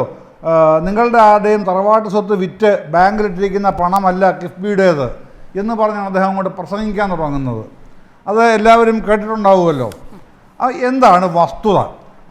അതുമായി ബന്ധപ്പെട്ട വസ്തുത മുഖ്യമന്ത്രി തന്നെ പറയുന്നുണ്ട്. ഞാൻ അതിൻ്റെ വിശദാംശങ്ങളിലേക്ക് പോകാതെ തന്നെ ഈ കിഫ്ബി എന്ന് പറയുന്ന പ്ലാൻ ഫണ്ടിൽ കുറവ് വരുത്തിയിട്ടാണ് ഇത്തരത്തിലുള്ള അഭ്യാസം കാണിക്കുന്നത് എന്ന് പറഞ്ഞിട്ടാണ് നിങ്ങളുടെ ആരും തറവാട്ട് സ്വത്ത് വിറ്റ് കിട്ടിയ പണമല്ല കിഫ്ബി എന്ന് പറയുന്നത്. അപ്പോൾ മുഖ്യമന്ത്രി പറഞ്ഞൊരു കണക്കുണ്ട്. ആ കണക്ക് തന്നെ പറയാനാണ് ഞാൻ താല്പര്യപ്പെടുന്നത്. അപ്പോൾ അദ്ദേഹം വെറുതെ എന്തെങ്കിലും കണക്ക് പറയുകയല്ല. അപ്പോൾ ഉമ്മൻചാണ്ടി സർക്കാരിൻ്റെ കാലത്തെ അവസാന 3 വർഷം, അതായത് 13 മുതൽ 16 മാർച്ച് 31 വരെയുള്ള കാലത്തെ കണക്കാണ് മുഖ്യമന്ത്രി നിയമസഭയിൽ വ്യക്തമാക്കിയത്. അന്ന് അദ്ദേഹം മുഖ്യമന്ത്രി പറയുന്നു, ഉമ്മൻചാണ്ടി സർക്കാരിൻ്റെ അവസാന 3 വർഷത്തെ ആകെ മൂലധന ചെലവ് കേവലം 16,049 കോടി രൂപയായിരുന്നു. 160-149 കോടി രൂപ. എന്നാൽ ഈ സർക്കാരിൻ്റെ കഴിഞ്ഞ 3 വർഷത്തിലെ കിഫ്ബിയിലൂടെ മാത്രമുള്ള മൂലധന ചെലവ് ഇതിലധികമാണ്. എത്രയാണത്? അത് 17,857 കോടി രൂപയാണ്. കിഫ്ബിയുടെ മാത്രമുള്ളതാണ്, മറ്റേ പ്ലാൻ ഫണ്ടല്ല, ബജറ്റിന് പുറത്തുള്ളതാണിത്. ഇത് കഴിഞ്ഞ 3 വർഷത്തിൽ കിഫ്ബിയിലൂടെ മാത്രം വികസന പ്രവർത്തനം ചിലവാക്കിയ പദ്ധതിയാണ്. അതേസമയം കിഫ്ബിയിലൂടെ മൂലധന ചെലവ് മാത്രം എത്രയാണ്? കിഫ്ബി മാറ്റി നിർത്തിയാൽ 41,773 കോടി രൂപ. അപ്പോൾ കേരളത്തിൽ പ്ലാൻ ഫണ്ട് കുറവ് വരുത്താതെ ഏറ്റവും വലിയ തുക ചെലവഴിക്കുന്നു. കിഫ്ബിയിലൂടെ ബജറ്റേതര പ്ലാനുകൾക്കായിട്ട് വേറെ പണം കണ്ടെത്തുന്നു, അത് ചെലവഴിക്കുന്നു. ഇതിൻ്റെ രണ്ടിൻ്റെയും 2 തരത്തിൽ തന്നെയാണ് കാണേണ്ടതെന്നുള്ള കണക്കറിയാൻ വയ്യാത്ത ആളൊന്നും അല്ല പ്രതിപക്ഷ നേതാവ് വി ഡി സതീശൻ. അപ്പോൾ ഉമ്മൻചാണ്ടി സർക്കാരിൻ്റെ കാലത്തേക്കാൾ 3.25 മടങ്ങ് അധികമാണ്, ഇരട്ടിയാണ് പിണറായി സർക്കാർ ചെലവാക്കിക്കൊണ്ടിരിക്കുന്നത് കഴിഞ്ഞ തവണ ഇത്തവണയുമായിട്ട്. അത് കണക്കുകളിലുണ്ട്. ആ കണക്ക് അവിടെ നിൽക്കത്തന്നെ കിഫ്ബിയെ ബോധപൂർവം മറച്ചു വെച്ചിട്ട് അതുമായി ബന്ധപ്പെട്ട കണക്കുകളെ തമസ്കരിക്കാനാണ് ഒരു ശ്രമം. മറ്റൊരു ശ്രമം 6,000 കോടി രൂപ റോഡ് വികസനത്തിനായി കേന്ദ്ര ഗവൺമെൻറ്റുമായി ബന്ധപ്പെട്ട ചർച്ചകൾക്കൊടുവിൽ അത് കൊടുക്കുമ്പോൾ ഇവിടെ നടക്കുന്നത് എത്രയാണ്? 79,000 കോടി രൂപയുടെ വലിയ, കേരളം ഇന്നേ വരെ കണ്ടിട്ടില്ലാത്ത അതിഗംഭീരമായ വലിയ വികസനമാണ് അതുമായി ബന്ധപ്പെട്ട് വരുന്നത്. ഈ 6,000 കോടി രൂപ മുടക്കുമ്പോൾ 79,000 കോടി രൂപയുടെ കൂടെ വികസനം വരുന്ന ഈ ഒരു മാജിക്, ഇത് മുമ്പേ വസന്ത് പറഞ്ഞ പോലെ അദ്ദേഹം റിബൺ മുറിച്ച് കാണിക്കുന്ന മാജിക് അല്ലല്ലോ. അങ്ങനെ റിബൺ മുറിച്ചല്ലോ മാജിക് കാണിക്കുന്നത് വസന്തേ. ഇത് ഈ 6,000 കോടി രൂപ സ്റ്റേറ്റ് ഗവൺമെൻറ് ഇൻവെസ്റ്റ് ചെയ്യുകയാണ്, അല്ലെങ്കിൽ ഈ പദ്ധതി ഇല്ലാതാവും. കേന്ദ്ര സർക്കാർ ആഗ്രഹിച്ചതും അതാണ്. ഈ 6,000 കോടി എവിടെ നിന്നാണ് ഇവർ തരാൻ പോകുന്നത്? അവർ തന്നില്ലെങ്കിൽ ഇതിനു വേണ്ടി പണം മുടക്കാതിരിക്കാമല്ലോ എന്നാണ് കേന്ദ്ര ഗവൺമെൻറ് ആഗ്രഹിച്ചത്. അങ്ങനെയല്ല എന്ന് കരുതി തന്നെയാണ്, രാഷ്ട്രീയമായി തീരുമാനിച്ചത് തന്നെയാണ് ഇതിന് വരുന്നത്, ആ 6,000 കൊടുക്കുന്നത്. അതുകൊണ്ടാണ് 79,000 കോടി രൂപയുടെ വർക്ക് ബജറ്റിൽ ധനമന്ത്രി പ്രഖ്യാപിച്ചല്ലോ, ബാലഗോപാൽ പ്രഖ്യാപിച്ചല്ലോ. അടുത്ത വർഷം ബജറ്റിനായി കാസർഗോഡ് നിന്ന് വരുന്ന MLA മാർ, കണ്ണൂരിൽ നിന്ന് വരുന്നവരെല്ലാം ഈ പുതിയ റോഡ് മാർഗമാണ്, നാഷണൽ ഹൈവേ വഴിയാണ് വരാൻ പോകുന്നത് എന്നതടക്കമുള്ള കാര്യങ്ങൾ അദ്ദേഹം വിശദീകരിച്ചില്ലേ. ആ തരത്തിലുള്ള വികസനങ്ങൾ കേരളത്തിൽ വരുമ്പോൾ പിന്നെ പശ്ചാത്തല സൗകര്യ വികസനം എന്ന് പറഞ്ഞത് നമ്മൾ ഒരു ചർച്ചയിൽ പറഞ്ഞു തീർക്കാൻ വയ്യാത്തത്ര കാര്യങ്ങൾ. 10-15 ഇനങ്ങളിലായിട്ടാണ് ഇൻഫ്രാസ്ട്രക്ചർ ഡെവലപ്മെൻറ്റ് എന്നുള്ളത്. ഏത് സംസ്ഥാനത്താണെങ്കിലും അങ്ങനെയാണ് അത് വികസിക്കേണ്ടത്. അത് മുഴുവനും വികസിക്കുകയാണല്ലോ ഇവിടെ വരുന്നത്. ആ ഇൻഫ്രാസ്ട്രക്ചർ ഡെവലപ്മെൻറ്റിന് മുഴുവനും പണം മുടക്കുന്നത് എവിടെ നിന്നാണ്? കിഫ്ബിയിൽ നിന്നാണ്. അതുകൊണ്ടാണല്ലോ. അപ്പം ഇടയ്ക്കൊരു തർക്കം വന്നു. അതും വി ഡി സതീശൻ തന്നെയാണ് പറയുന്നത് കേട്ടോ, കിഫ്ബിയുടെ കണക്ക് നിയമസഭയിൽ വെക്കുന്നില്ല, അത് തെറ്റല്ലേ? അപ്പോൾ മുഖ്യമന്ത്രി നിയമസഭയിൽ ചോദിക്കുകയാണ്, അങ്ങനെയാകുമ്പോൾ 21/1/2021 ഐകകണ്ഠേന കേരള നിയമസഭ ഒരു പ്രമേയം പാസ്സാക്കിയല്ലോ, കള്ളത്തരം ഉൾക്കൊള്ളുന്ന കണക്കാണ് CAG കേരളത്തെക്കുറിച്ച് തെറ്റിദ്ധരിപ്പിച്ച് നിയമസഭയുടെ പുറത്ത് വെച്ചത്. ഇതിനെതിരെയുള്ള പ്രമേയം ഭരണപക്ഷവും പ്രതിപക്ഷവും ഒന്നാകെ, അന്ന് പ്രതിപക്ഷ നേതാവ് വി ഡി സതീശനല്ല, രമേശ് ചെന്നിത്തലയാണ്. അത് മുഖ്യമന്ത്രി എടുത്തു പറയുന്നുണ്ട്. അതെന്താണ് ഈ പ്രതിപക്ഷ നേതാവ് ഓർക്കാത്തത്? കിഫ്ബിയുടെ കണക്കുകൾ നിയമസഭയിൽ കൊടുക്കുന്നില്ല എന്നുള്ള കള്ളത്തരമാണല്ലോ അവിടെ പൊളിക്കുകയും കിഫ്ബി തന്നെ കള്ളത്തരം കേരളത്തിനോട് കാണിക്കുന്നു കണക്കിലൂടെ എന്നുള്ളതിനെതിരായി പ്രതിപക്ഷവും ഭരണപക്ഷവും ചേർന്ന് CAGക്കെതിരായിട്ടുള്ള പ്രമേയം പാസ്സാക്കുകയും ചെയ്ത കാര്യവും മുഖ്യമന്ത്രി ഓർമ്മിപ്പിക്കുന്നുണ്ട് അവിടെ. അപ്പോൾ അത്തരം കാര്യങ്ങളൊക്കെ നിൽക്കെയാണ് പറയുന്നത് നിങ്ങളുടെ ആരും തറവാട്ട് സ്വത്ത് വിറ്റ് കിട്ടിയ പണം കൊണ്ടല്ല കിഫ്ബി ചെലവഴിക്കുന്നത്. അങ്ങനെയാണോ ഇല്ലയോ എന്ന് പരിശോധിക്കണമേ. തറവാട്ട് സ്വത്ത് എന്നൊക്കെ പറയുന്നത് ആ മാടമ്പി പാരമ്പര്യത്തിൽ നിൽക്കുന്നവർക്ക് അങ്ങനെ പറയാൻ പറ്റൂ. LDFിലാരും മാടമ്പി പാരമ്പര്യത്തിലുള്ളവരല്ല, അതുകൊണ്ട് അവരാരും അത്തരം വാക്കുകൾ പ്രയോഗിക്കില്ല. പക്ഷേ പ്രതിപക്ഷ നേതാവിൻ്റെ വായിക്കാത്തുനിന്ന് വരുന്ന അത്തരം മാടമ്പി വാക്കുകളാണ്. അത് അദ്ദേഹത്തിന് ശീലമായിരിക്കും, അതിനെ ആ വഴിക്ക് ഞാൻ വിടുന്നു. പക്ഷേ ഇവിടെ നടക്കുന്ന വികസനത്തിൻ്റെ കാതലായ ഈ കമ്പണൻ്റ് എന്ന് പറയുന്നത് കിഫ്ബി തന്നെയാണ്. ആ കമ്പണൻറ്റിൻ്റെ ഈ ചുവട് തന്നെ അറക്കാനായിട്ടാണ് പലതരത്തിലുള്ള കുതന്ത്രങ്ങളിലൂടെ ഇപ്പോൾ പ്രതിപക്ഷ നേതാവ് അടക്കം നിയമസഭയിൽ തന്നെ ശ്രമിച്ചത് എന്നുള്ളതിൻ്റെ മറുപടിയായിട്ടാണ് മുഖ്യമന്ത്രി തന്നെ മറുപടി അവിടെ പറഞ്ഞതും ഞാനിപ്പോൾ ആ മറുപടി ഉദ്ധരിച്ചതും. അത് നമ്മുടെ മുമ്പിൽ നിൽക്കുകയാണ് വസന്തേ. അത്തരം കാര്യങ്ങളോട് ചേർന്നിട്ടാണ് പറഞ്ഞെങ്കിലും ഉമ്മൻചാണ്ടി സർക്കാരിന്റെ അവസാനത്തെ 3 വർഷത്തെ മൂലധന ചെലവ് 16,049 കോടിയാണെങ്കിൽ ഒന്നാം പിണറായി സർക്കാരിന്റെ അവസാനത്തെ 3 വർഷത്തേത് 59,630 കോടിയാണ്. ഇതിൽ 17,857 കോടി കിഫ്ബി വഴി മാത്രം. അതായത് ഉമ്മൻചാണ്ടി സർക്കാർ അവസാനത്തെ 3 വർഷത്തെ മൂലധന നിക്ഷേപം, മൂലധന ചെലവ്, അത് പിണറായി വിജയന്റെ അവസാനത്തെ 3 വർഷത്തേതിൽ വരുമ്പോൾ അവിടെ ഉമ്മൻചാണ്ടി സർക്കാർ ആകെ ചെലവാക്കിയതിനേക്കാൾ കൂടുതൽ ഇവിടെ കിഫ്ബി വഴി മാത്രം ചെലവാക്കിയിരിക്കുന്നു എന്നുള്ളതാണ്. സ്വാഭാവികമായും എന്തിനായിരിക്കാം കിഫ്ബിയോട് ഇങ്ങനെ അമർഷം പ്രതിപക്ഷത്തിന് എന്ന ചോദ്യത്തിന് അത് ഉത്തരമാകുന്നുണ്ടോ?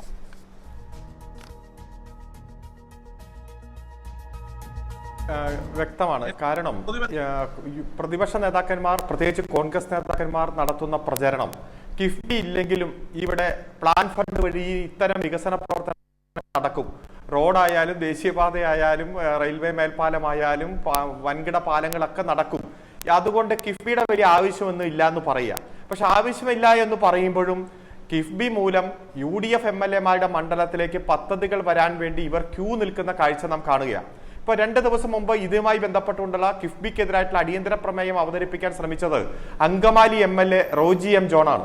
ആ അങ്കമാലി MLA തന്നെ കിഫ്ബി മൂലം അങ്കമാലി നഗരത്തിലൂടെയുള്ള ബൈപ്പാസ് 193 കോടി രൂപ കിഫ്ബി അനുവദിച്ചതായി പറയുന്ന ഒരു വീഡിയോ അദ്ദേഹം തന്നെ പോസ്റ്റ് ചെയ്തിരുന്നു മാസങ്ങൾക്ക് മുമ്പ്.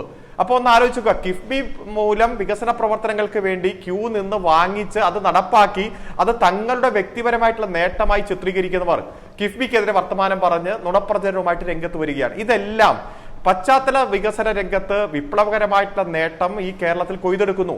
ഇത്തരത്തിൽ പശ്ചാത്തല സൗകര്യം വികസിച്ചാൽ ആ വൻകിട നിക്ഷേപം അങ്ങ് വരികയാണ്. ആ നിക്ഷേപം വരാൻ വേണ്ടിയിട്ടുള്ള സാമൂഹ്യ അന്തരീക്ഷം, രാഷ്ട്രീയ അന്തരീക്ഷം, സാമ്പത്തിക അന്തരീക്ഷം വന്നു. ഇപ്പോൾ വേൾഡ് ട്രേഡ് സെന്റർ TTC അടക്കം ഇവിടെ വന്ന് കാവൽ നിൽക്കുമ്പോൾ, അതിനുവേണ്ടി നിൽക്കുമ്പോൾ ഇനി IT രംഗത്തും ബാക്കി എല്ലാ കുതിപ്പാണ് വരുന്നത്. ഇത് UDF ഭയപ്പെടുകയാണ്. ഈ കുതിപ്പായിരിക്കും വരാൻ പോകുന്ന തെരഞ്ഞെടുപ്പുകളിലടക്കം സജീവമായിട്ടുള്ള ചർച്ച. യുവാക്കളടക്കം വൻകിട മുന്നേറ്റം. ലോകത്ത് വികസിത രാജ്യങ്ങളുടെ അപ്പുറത്ത് നിൽക്കുന്ന സംസ്ഥാനമായി നമ്മുടെ കേരളം മാറിയാൽ പിന്നെ യുവാക്കളെല്ലാം അതിന്റെ ഒപ്പമല്ലേ നിൽക്കുള്ളൂ. ഇത് UDF ഭയപ്പെടുകയാണ്. അതുകൊണ്ട് നുണ പ്രചരിപ്പിക്കുക. അപ്പൊ ഈ കണക്ക് പുറത്തു വന്നത് നന്നായി. കൃത്യമായി ഇവിടെ 16,049 കോടി രൂപ അവസാനത്തെ UDF-ന്റെ കാലത്ത് 3 വർഷമുള്ള വികസനം. ഇത് അതിന്റെ 3 ഇരട്ടിയോളം പിണറായി സർക്കാരിന്റെ അവസാനത്തെ 3 വർഷം വന്നിരിക്കുന്നു. അവരുടെ നടപ്പ് പ്ലാൻ ഫണ്ടിലേക്കാൾ കൂടുതൽ കിഫ്ബി മൂലം തന്നെ വികസന പ്രവർത്തനം വന്നിരിക്കുന്നു എന്നുള്ള യാഥാർത്ഥ്യം ജനങ്ങൾ ഗൗരവമായിട്ട് തന്നെ ചർച്ച ചെയ്യുന്നുണ്ട്. ഇതുപോലെ പല കണക്കുകൾ എടുത്ത് പരിശോധിച്ചാൽ ഇപ്പൊ UDF-ന്റെ കാലത്ത് പെൻഷൻ കൊടുക്കുമ്പോൾ 205 കോടി രൂപ മതി ഒരു മാസം. എന്നാൽ LDF-ന്റെ കാലത്ത് ഇപ്പോ സാമൂഹ്യക്ഷേമ പെൻഷൻ കൊടുക്കാൻ 992 കോടി രൂപ വേണം. 63 ലക്ഷം ഇൻറ്റു 1600. അന്ന് വെറും 32 ലക്ഷം ഇൻറ്റു വെറും 600. ഇതൊക്കെ കണക്കുകൾ നമ്മുടെ മുന്നിലുണ്ടല്ലോ. അപ്പോ കേന്ദ്രത്തിന്റെ ഭാഗത്തുനിന്ന് നയാ പൈസ കിട്ടുന്നില്ല.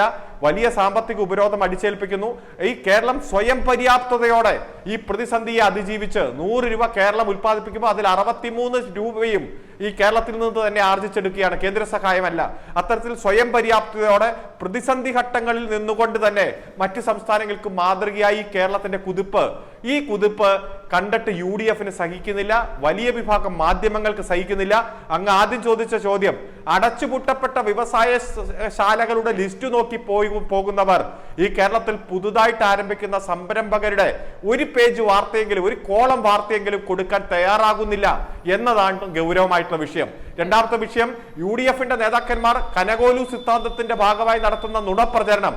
അത് സത്യമാണെന്നുള്ള രൂപത്തിൽ പ്രധാനപ്പെട്ട വാർത്തയാക്കി ഇവിടുത്തെ പ്രധാനപ്പെട്ട പത്രങ്ങളും ചാനലുകളും മാറ്റുന്നു. കവിത ഇവിടെ വന്ന് സ്പീക്കറായ MP രാജേഷിനെ കണ്ടു എന്ന മനോരമ പത്രം വാർത്ത കൊടുക്കുന്നു. പിറ്റേ ദിവസം അത് പച്ച കള്ളമാണെന്ന് ബോധ്യപ്പെട്ടപ്പോൾ ചരമ പേജിന്റെ അടിയിൽ ഒരു പേജ് ഖേദം കൊടുക്കുന്നത് നാം കാണുകയാണ്. ഇത്തരത്തിൽ UDFന് വേണ്ടി വാർത്ത എഴുതുന്ന ചാനലുകൾ ചർച്ച നടത്തുന്ന പർവ്വതീകരിച്ച് വാർത്തകൾ കാണിക്കുന്ന സാഹചര്യം നമ്മൾ കാണുന്നു. ഇതെല്ലാം കുമിള പൊട്ടുന്നത് പോലെ പൊട്ടിപ്പോകുന്നു. ഇതെല്ലാം വ്യാജ വാർത്തകളാണെന്ന് ജനങ്ങൾ തിരിച്ചറിയുന്നു. ജനങ്ങളുടെ വലിയ പിന്തുണ ഈ സർക്കാരിനും വികസന അജണ്ടയ്ക്ക് കിട്ടുന്ന സാഹചര്യമാണ് നമ്മൾ കണ്ടുകൊണ്ടിരിക്കുന്നത്. വസന്ത്, കിഫ്ബി വഴിയുള്ള 56 പദ്ധതികൾ ഇപ്പോൾ തന്നെ റവന്യൂ ജനറേറ്റ് ചെയ്യുന്നതാണ്. അതായത് യൂസർ ഫീ ഈടാക്കുന്നുണ്ട് എന്നർത്ഥം. നോക്കൂ, മുൻപ് ഈ വസ്തുത മറച്ചു വെച്ചുകൊണ്ടാണ് ഈ കിഫ്ബിയിലെ യൂസർ ഫീ, അത് ടോൾ എന്ന പേരിൽ ഒരു പ്രചാരണം ഇവിടെ നടന്നത് എന്നുള്ളത് ഞാൻ വസന്തിന്റെ ശ്രദ്ധയിലേക്ക് കൊണ്ടുവരുന്നു. അതുമായി ബന്ധപ്പെട്ട ചോദ്യം, കിഫ്ബി എടുക്കുന്ന വായ്പകൾ അല്ലെങ്കിൽ കിഫ്ബിയിലെ പണം റവന്യൂ ജനറേറ്റ് ചെയ്യുന്നില്ല എന്നുള്ളതാണ് അത് സംസ്ഥാനത്തിന്റെ പൊതുകടമായി മാറ്റാൻ കേന്ദ്രം മുൻകൈ എടുത്തതിന്റെ പ്രധാനപ്പെട്ട കാരണം. ആ വിഷയത്തിൽ എന്ത് നിലപാടെടുത്തു കേന്ദ്ര സർക്കാരിനെതിരെ കേരളത്തിലെ പ്രതിപക്ഷം അല്ലെങ്കിൽ UDF എന്ന പാർട്ടി? കേൾക്കൂ, എന്താണ് കിഫ്ബിയുടെ വരുമാന മാർഗം? കിഫ്ബിയുടെ വരുമാന മാർഗത്തിൽ ഒന്ന് മസാല ബോണ്ടുകളാണ്. ആ മസാല ബോണ്ടുകളുമായി ബന്ധപ്പെട്ട കാര്യം കൂടുതൽ പറയിപ്പിക്കാതിരിക്കുന്നതായിരിക്കും നല്ലത്. രണ്ടാമത് മോട്ടോർ വാഹന നികുതിയുടെ വിഹിതം, പെട്രോളിയം സെസ് എന്നുള്ളവയാണ്. പ്രവാസി ചിട്ടി, അതിൽ ഈ പെട്രോളിയം സെസ് അല്ലെങ്കിൽ പെട്രോൾ സെസ്, വാഹനങ്ങളുടെ നികുതി, ഇവയൊക്കെ സ്വാഭാവികമായും ബഡ്ജറ്റിലേക്ക് വരേണ്ടതാണ്. അത് വഴിക്ക് വെച്ച് നടന്ന് കിഫ്ബിയിലേക്ക് കൊണ്ടുവന്നു, കിഫ്ബിയിലൂടെ കൊടുക്കുന്നു. അതിലെന്താ വ്യത്യാസം? ബഡ്ജറ്റിലൂടെ കൊടുത്ത എന്താ വ്യത്യാസം? രണ്ടാമത് അരുൺകുമാർ ചോദിച്ചൊരു കാര്യം, ഇപ്പൊ റോജി എം ജോൺ അടക്കമുള്ളവർക്ക് അവിടെ റോഡ് കിട്ടിയില്ലേ? അപ്പോ സഖാവ് ശ്രീ MJ പറഞ്ഞതുപോലെ ഞങ്ങൾക്ക് അതേ പറയാൻ പറ്റൂ. ഇത് ആരുടെയും തറവാട്ട് സ്വത്തല്ല. ഒരു MLA, പ്രതിപക്ഷ MLA ആണെങ്കിൽ അദ്ദേഹത്തിന്റെ മണ്ഡലത്തിലേക്ക് സർക്കാർ അലോട്ട് ചെയ്ത പദ്ധതി അല്ലെങ്കിൽ സർക്കാർ പദ്ധതിയുടെ ഭാഗമായി ഏതെങ്കിലും വികസന പദ്ധതിയുടെ തുമ്പൊന്നിച്ചിരി നീണ്ടാൽ അത് ഔദാര്യമാണ് എന്നുള്ള നിലയിലുള്ള സംസാരം UDF ഭരിക്കുമ്പോൾ ഉണ്ടായിട്ടില്ല. കാരണം ഞങ്ങൾ ആരും മാടമ്പി സ്വഭാവമുള്ളവരായിരുന്നില്ല. പക്ഷെ ഇപ്പോൾ നോക്കൂ, നിങ്ങളുടെ മണ്ഡലത്തിൽ ഞങ്ങൾ തന്നില്ലേ, അത് ഞങ്ങളുടെ ഔദാര്യമാണ് കേട്ടോ എന്നുള്ള രീതിയിൽ സംസാരിക്കുന്നത് മാടമ്പി സ്വഭാവമല്ല, ജന്മി സ്വഭാവമാണ്. നിലപാട് സ്വീകരിക്കുന്നു. പദ്ധതി മേടിച്ച് പോക്കറ്റിൽ ഇട്ടിട്ട് ആ പദ്ധതിയെ നിശ്ചിതമായിട്ട് വിമർശിച്ച് വ്യാജ പ്രചരണം നടത്തുന്നു. അതാണ് പറഞ്ഞത്. അല്ലാതെ വികസനം കൊണ്ടുപോയതിനല്ല പറഞ്ഞത്. രണ്ട് നിലപാട്, കുമ്പിടിയുടെ നിലപാട് സ്വീകരിക്കുന്നു എന്നാണ് പറഞ്ഞത്. അരുണേ കിഫ്ബി ഇല്ലെങ്കിലും കൊടുക്കണമെന്നാണ് ഞാൻ പറഞ്ഞത്. മനസ്സിലായില്ലേ? നിങ്ങൾ കിഫ്ബിയിലേക്ക് വകയിരുത്തുന്ന പൈസ, ആ പൈസ സ്വാഭാവികമായും ബഡ്ജറ്റിൽ വരേണ്ടതാണ്. ഏത് പദ്ധതിയിലും വികസന പ്രവർത്തനങ്ങൾ പങ്കുവെക്കുന്ന ഒരു സംശയമില്ല. പക്ഷെ വ്യാജ പ്രചരണം നടത്തുന്നതിന്റെ ലക്ഷ്യം എന്താണ്? ഒരു കഥ പറയാം. നിങ്ങൾ കൊട്ടിഘോഷിച്ച ഒരു സാധനമുണ്ട്. എന്താ അത്? നിങ്ങൾ ലണ്ടൻ സ്റ്റോക്ക് എക്സ്ചേഞ്ചിൽ പോയി മണിയടിച്ച പരിപാടി. നിങ്ങൾ അന്ന് എന്താണ് പറഞ്ഞത്? ലണ്ടൻ സ്റ്റോക്ക് എക്സ്ചേഞ്ചിൽ നിന്ന് ഇതാ വലിയ പൈസ കൊണ്ടുവരാൻ പോകുന്നു. എത്രയാ കൊണ്ടുവന്നത്? ആ പണം ഇന്ന് എവിടെ ഉള്ളത് അരുൺകുമാറിന് അറിയാമോ? ലണ്ടൻ സ്റ്റോക്ക് എക്സ്ചേഞ്ചിൽ നിന്ന് ലാവലിന് ഡയറക്ട്ലി 65% നിക്ഷേപമുള്ള കനേഡിയൻ കമ്പനി 1000 കോടി രൂപ ആർക്ക് കൊടുത്തു? മസാല ബോണ്ട് വഴി കേരളത്തിന് കൊടുത്തു. നിങ്ങൾ വ്യാജ ആരോപണങ്ങളും പഴകിയ ആരോപണങ്ങളും ഒക്കെ എടുത്തോണ്ട് വാ. ഇവിടെ ചർച്ച ചെയ്യപ്പെടുന്നത് വികസിത രാജ്യങ്ങളുടെ അപ്പുറത്ത് നിൽക്കുന്ന കേരളത്തെ കുറിച്ചാ. നിങ്ങളുടെ നേതാവ് ശശി തരൂർ എഴുതിയ ലേഖനത്തെ കുറിച്ചിട്ടാണ്. ആ ശശി തരൂർ എഴുതിയ ലേഖനം ഒന്നോടെ സമയം കിട്ടുമ്പോൾ ഒന്ന് വായിച്ചു നോക്ക്. ആ വാചകത്തിന്റെ അർത്ഥം എന്താണെന്ന് അപ്പൊ മനസ്സിലാകും. ലാവിലിനല്ല അരുണ വിഷയം. ആ പൈസ എവിടെയാണെന്ന് പറഞ്ഞാൽ മതി. 9.6% നിങ്ങളുടെ ഡോക്ടർ തരൂർ, നിങ്ങളുടെ ഡോക്ടർ എന്താണ് ധനകാര്യമന്ത്രിയായിരുന്ന നിങ്ങളുടെ പറയുന്നുണ്ട്. എത്ര കിട്ടിയെന്ന് പറഞ്ഞാൽ മതി. UDF അല്ല ഭരിക്കുന്നത്, LDF ആണ്. LDFന്റെ കമ്മിറ്റ്മെന്റ് ജനങ്ങളോടാണ്. വാക്ക് പാലിച്ചുകൊണ്ട് ഈ ഗവൺമെന്റ് മുന്നോട്ട് പോകുന്നു. ഈ പ്രകടന പത്രികയിൽ പറഞ്ഞ ഭൂരിഭാഗം കാര്യങ്ങളും പൂർത്തീകരിച്ച് മുന്നേറുന്നു. വേണ്ടിയാണ് ഇടപെടുന്നത്. ഞാൻ പറയാതിരിക്കാനാണോ ഇടപെടുന്നത്? പറയട്ടെ. 9.6% നിങ്ങൾ മസാല ബോണ്ട് കൊണ്ടുവന്നു. ലാവലിനാണ് പങ്ക്. പോട്ടെ, ലാവലിന്റെ പങ്കൊക്കെ മാറ്റി നിർത്തിയേക്കും. ഇനി 9.6% കൊണ്ടുവന്ന പൈസ നിങ്ങൾ എവിടെ നിക്ഷേപിച്ചു? ധനമന്ത്രി തോമസ് ഐസക് തന്നെ നിയമസഭയിൽ പറഞ്ഞത് ശരിയാണെങ്കിൽ ആ പണം ഇവിടെ കൊണ്ടുവന്ന് 6% നിങ്ങൾ കേരള ബാങ്കിൽ നിക്ഷേപം വിട്ടു. FD എടുത്ത് ഉപയോഗിച്ചില്ല. 6%. ഈ പൈസ എടുക്കാൻ പോയില്ലായിരുന്നെങ്കിൽ ഉണ്ടല്ലോ, നിങ്ങൾ ഈ ലണ്ടൻ സ്റ്റോക്ക് എക്സ്ചേഞ്ചിൽ മണിയടിക്കാൻ പോയില്ലായിരുന്നെങ്കിൽ സംസ്ഥാനത്തിന് ഈ 3% നഷ്ടമുണ്ടാവില്ലായിരുന്നു. അങ്ങനെ എത്ര മണ്ടത്തരങ്ങളാണ് നിങ്ങൾ ചെയ്തു കൂട്ടിയത്. എന്നിട്ട് നിങ്ങൾ വലിയ കണക്കിൽ വലിയ വായി വർത്താനം പറയുന്നത്.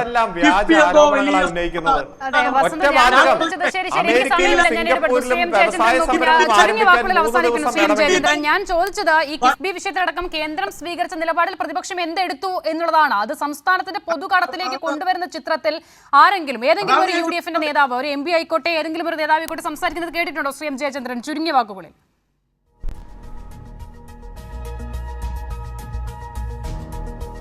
അല്ല, ഇത് പിന്നെ സംസ്ഥാനത്തിൻ്റെ വികസനം നടക്കണം എന്ന താല്പര്യത്തിലാണോ പ്രതിപക്ഷത്തിൻ്റെ നേതൃസ്ഥാനം വഹിക്കുന്ന കോൺഗ്രസിനെ പ്രതിനിധീകരിച്ച് ചർച്ചയിൽ പങ്കെടുക്കുന്ന വസന്ത് സംസാരിക്കുന്നത് എന്നുള്ളത് മാത്രം നമ്മൾ ചിന്തിച്ചാൽ മതി. അതല്ല ചിന്താഗതി. ഇപ്പോൾ മസാല ബോണ്ടിൻ്റെ കാര്യം പറയുന്നു. മസാല ബോണ്ടെന്ന് പറഞ്ഞാൽ എവിടെയെങ്കിലും ചെന്നാൽ പൈസ കിട്ടുമോ? 2300 കോടി രൂപ എടുത്തിട്ട് അത് തിരിച്ചടവും കഴിഞ്ഞു. അതൊന്നും വസന്ത് അറിയുന്നില്ലെങ്കിൽ അതെൻ്റെ കുറ്റമല്ല, നാട്ടുകാരുടെയും കുറ്റമല്ല. അത് ജസ്റ്റ് ഒന്ന് സെർച്ച് ചെയ്താൽ മതി. അന്നേരം ഉടനെ മനസ്സിലാക്കാവുന്ന കാര്യമുള്ളൂ ഇതൊക്കെ എങ്ങനെയായിരുന്നു, എവിടെയായിരുന്നു ഒക്കെ ഉള്ളത്. അപ്പോൾ ഇതൊക്കെ വെച്ചുകൊണ്ടാണ് നടക്കുന്നത്. ഞാനിരിക്കുന്ന ആലപ്പുഴയിലാണ്, ആലപ്പുഴ സ്റ്റുഡിയോയിലാണ്, ബ്യൂറോയിലാണ് ഇരിക്കുന്നത്. ഇവിടെ രമേശ് ചെന്നിത്തലയുടെ ഹരിപ്പാട് മണ്ഡലത്തിൽ വലിയഴീക്കൽ പാലം 100 കോടി രൂപയ്ക്കാണ് കേട്ടോ തീർത്തത്. ആലപ്പുഴ കൊല്ലം ജില്ലകളെ ബന്ധിപ്പിക്കുന്ന അതിമനോഹരമായ പാലമാണ്.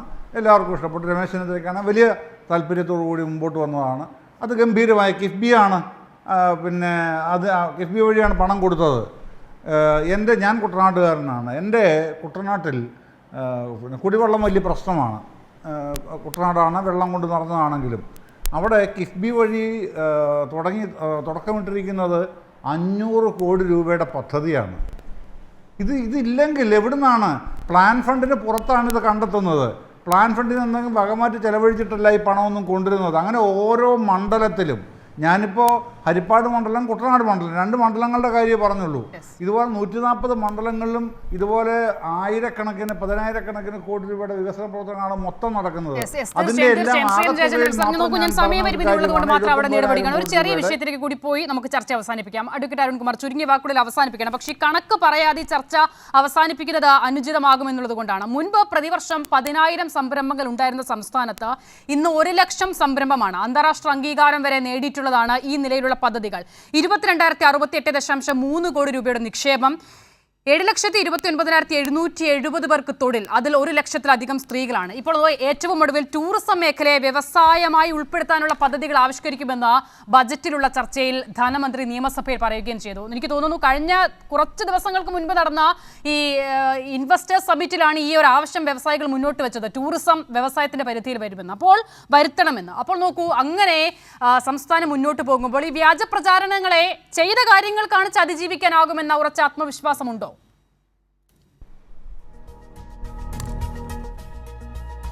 ഒറ്റ വിശ്വാസമുണ്ട്. ഇപ്പോൾ സ്റ്റാർട്ടപ്പുകളുടെ വളർച്ച ആഗോള തലത്തിൽ 46% കേരളത്തിന്റെ വളർച്ച 254%. സിംഗപ്പൂരും അമേരിക്കയിലും ഒരു വ്യവസായം ആരംഭിക്കാൻ 3 ദിവസം വേണമെങ്കിൽ ഇവിടെ 2 മിനിറ്റ് മതി എന്നുള്ള യാഥാർത്ഥ്യത്തിലേക്ക് നമ്മൾ എത്തി. അപ്പൊ കോൺഗ്രസ് പ്രതിനിധി പഴയ കാര്യങ്ങളൊക്കെ എടുത്ത്, ജാംബവാന്റെ കാലത്തുള്ള സാഹചര്യങ്ങളൊക്കെ എടുത്തിട്ട് ആക്രമിക്കുമ്പോൾ ആ ലേഖനം ഒന്നോടെ മനസ്സിരുത്തി വായിച്ച ഈ കാര്യം മനസ്സിലാക്കും. നമ്മൾ അതിജീവിക്കും. നമ്മൾക്ക് ഒരു 50 വർഷങ്ങൾക്ക് ശേഷമുള്ള നവകേരളം നിർമ്മിക്കണം, വിജ്ഞാന സമൂഹമാക്കി മാറ്റണം. ലോകത്തെവിടെയുള്ള വിദ്യാഭ്യാസം ഈ കേരളത്തിൽ ഉറപ്പുവരുത്താൻ കഴിയണം. ലോകത്തെവിടെയും കിട്ടുന്ന ജോലി ഈ കേരളത്തിലിരുന്ന് ചെയ്യാൻ കഴിയണം. വികസിത രാജ്യങ്ങളുടെ അപ്പുറത്തേക്ക് കേരളത്തെ എത്തിക്കുക എന്ന ലക്ഷ്യം നമ്മൾ അതിലേക്ക് അടുത്തിരിക്കുന്നു. അതുകൊണ്ടാണല്ലോ ലോകം മുഴുവൻ കേരളത്തിലേക്ക് ഉറ്റുനോക്കുന്നത്. ഒറ്റ പ്രശ്നം, പ്രതിപക്ഷവും ചില മാധ്യമങ്ങളും ചേർന്ന് സൃഷ്ടിച്ചുകൊണ്ടിരിക്കുന്ന നുണപ്രചരണമാണ്. ആ നുണപ്രചരണങ്ങളെ എല്ലാം ജനങ്ങൾ അവജ്ഞയോടെ തള്ളുന്ന സാഹചര്യമുണ്ടായി. ഈ ഭരണ തുടർച്ച എന്നുള്ളത് 5 വർഷം തുടങ്ങി വച്ച വികസന പ്രവർത്തനങ്ങളുടെ തുടർച്ച, അത് പൂർത്തീകരണത്തിന്റെ ഘട്ടത്തിലേക്ക് എത്തിയിരിക്കുന്നു. ഇപ്പോഴും നമ്മൾ 900 കാര്യങ്ങളാണ് പ്രകടന പത്രികയിൽ 2021 ഉൾപ്പെടുത്തിയത്. അതിൽ 726 കാര്യങ്ങൾ നടത്തി പൂർത്തീകരിച്ചിരിക്കുകയാണ്. ഇനി ബാക്കി കാര്യങ്ങൾ കൂടി പൂർത്തീകരിച്ചാൽ നമ്മൾ ഒരു 50 വർഷത്തിന് ശേഷമുള്ള കേരളത്തെ നിർമ്മിക്കും. ആ കേരളം നമുക്കറിയാം ഭാവി തലമുറയുടെ കേരളമാണ്. എല്ലാ രംഗത്തും, പശ്ചാത്തല വികസന രംഗത്ത് വിപ്ലവകരമായ മാറ്റമുണ്ടാക്കും. എല്ലാ ആഗോള സംരംഭകരും കേരളത്തിൽ തീരുമാനത്തിലെത്തും. ആ മാറ്റത്തെ നമ്മൾ ഉൾക്കൊണ്ടേ പറ്റൂ. ശശി തരൂരിന്റെ വാചകം, ആ ലേഖനം അവസാനിക്കുന്ന പോലെ മറ്റു രാഷ്ട്രീയ പാർട്ടികളും ഇത് അംഗീകരിച്ച്, വികസനത്തെ അംഗീകരിച്ച്, ഈ ശരിയായ തീരുമാനത്തെ അംഗീകരിച്ച് രംഗത്തേക്ക് വരണം. കാരണം മാറി നിന്നാൽ ജനങ്ങൾ ഇവരെ ഒറ്റപ്പെടുത്തും. ആ ഒറ്റപ്പെടുത്തുന്ന സാഹചര്യം ഇപ്പൊ ഉണ്ടായിട്ടുണ്ട്. അതുകൊണ്ട് തന്നെയാണ് പൂർണ്ണ പിന്തുണ എല്ലാ മേഖലയിൽ നിന്നും കിട്ടുന്നത്. ഇപ്പോ വ്യക്തമാണ്. മറ്റു വിഷയങ്ങളിലേക്ക് പോകാൻ സമയമില്ല. എന്തായാലും ജനങ്ങൾ കാണുന്നുണ്ട് അതെന്നുള്ളതാണ്. Advocate KS Arunkumar, Vasanth Sree, KM Jayachandran, വളരെ നന്ദി ന്യൂസ് ആൻഡ് വ്യൂസിൽ സഹകരിച്ചതിന്.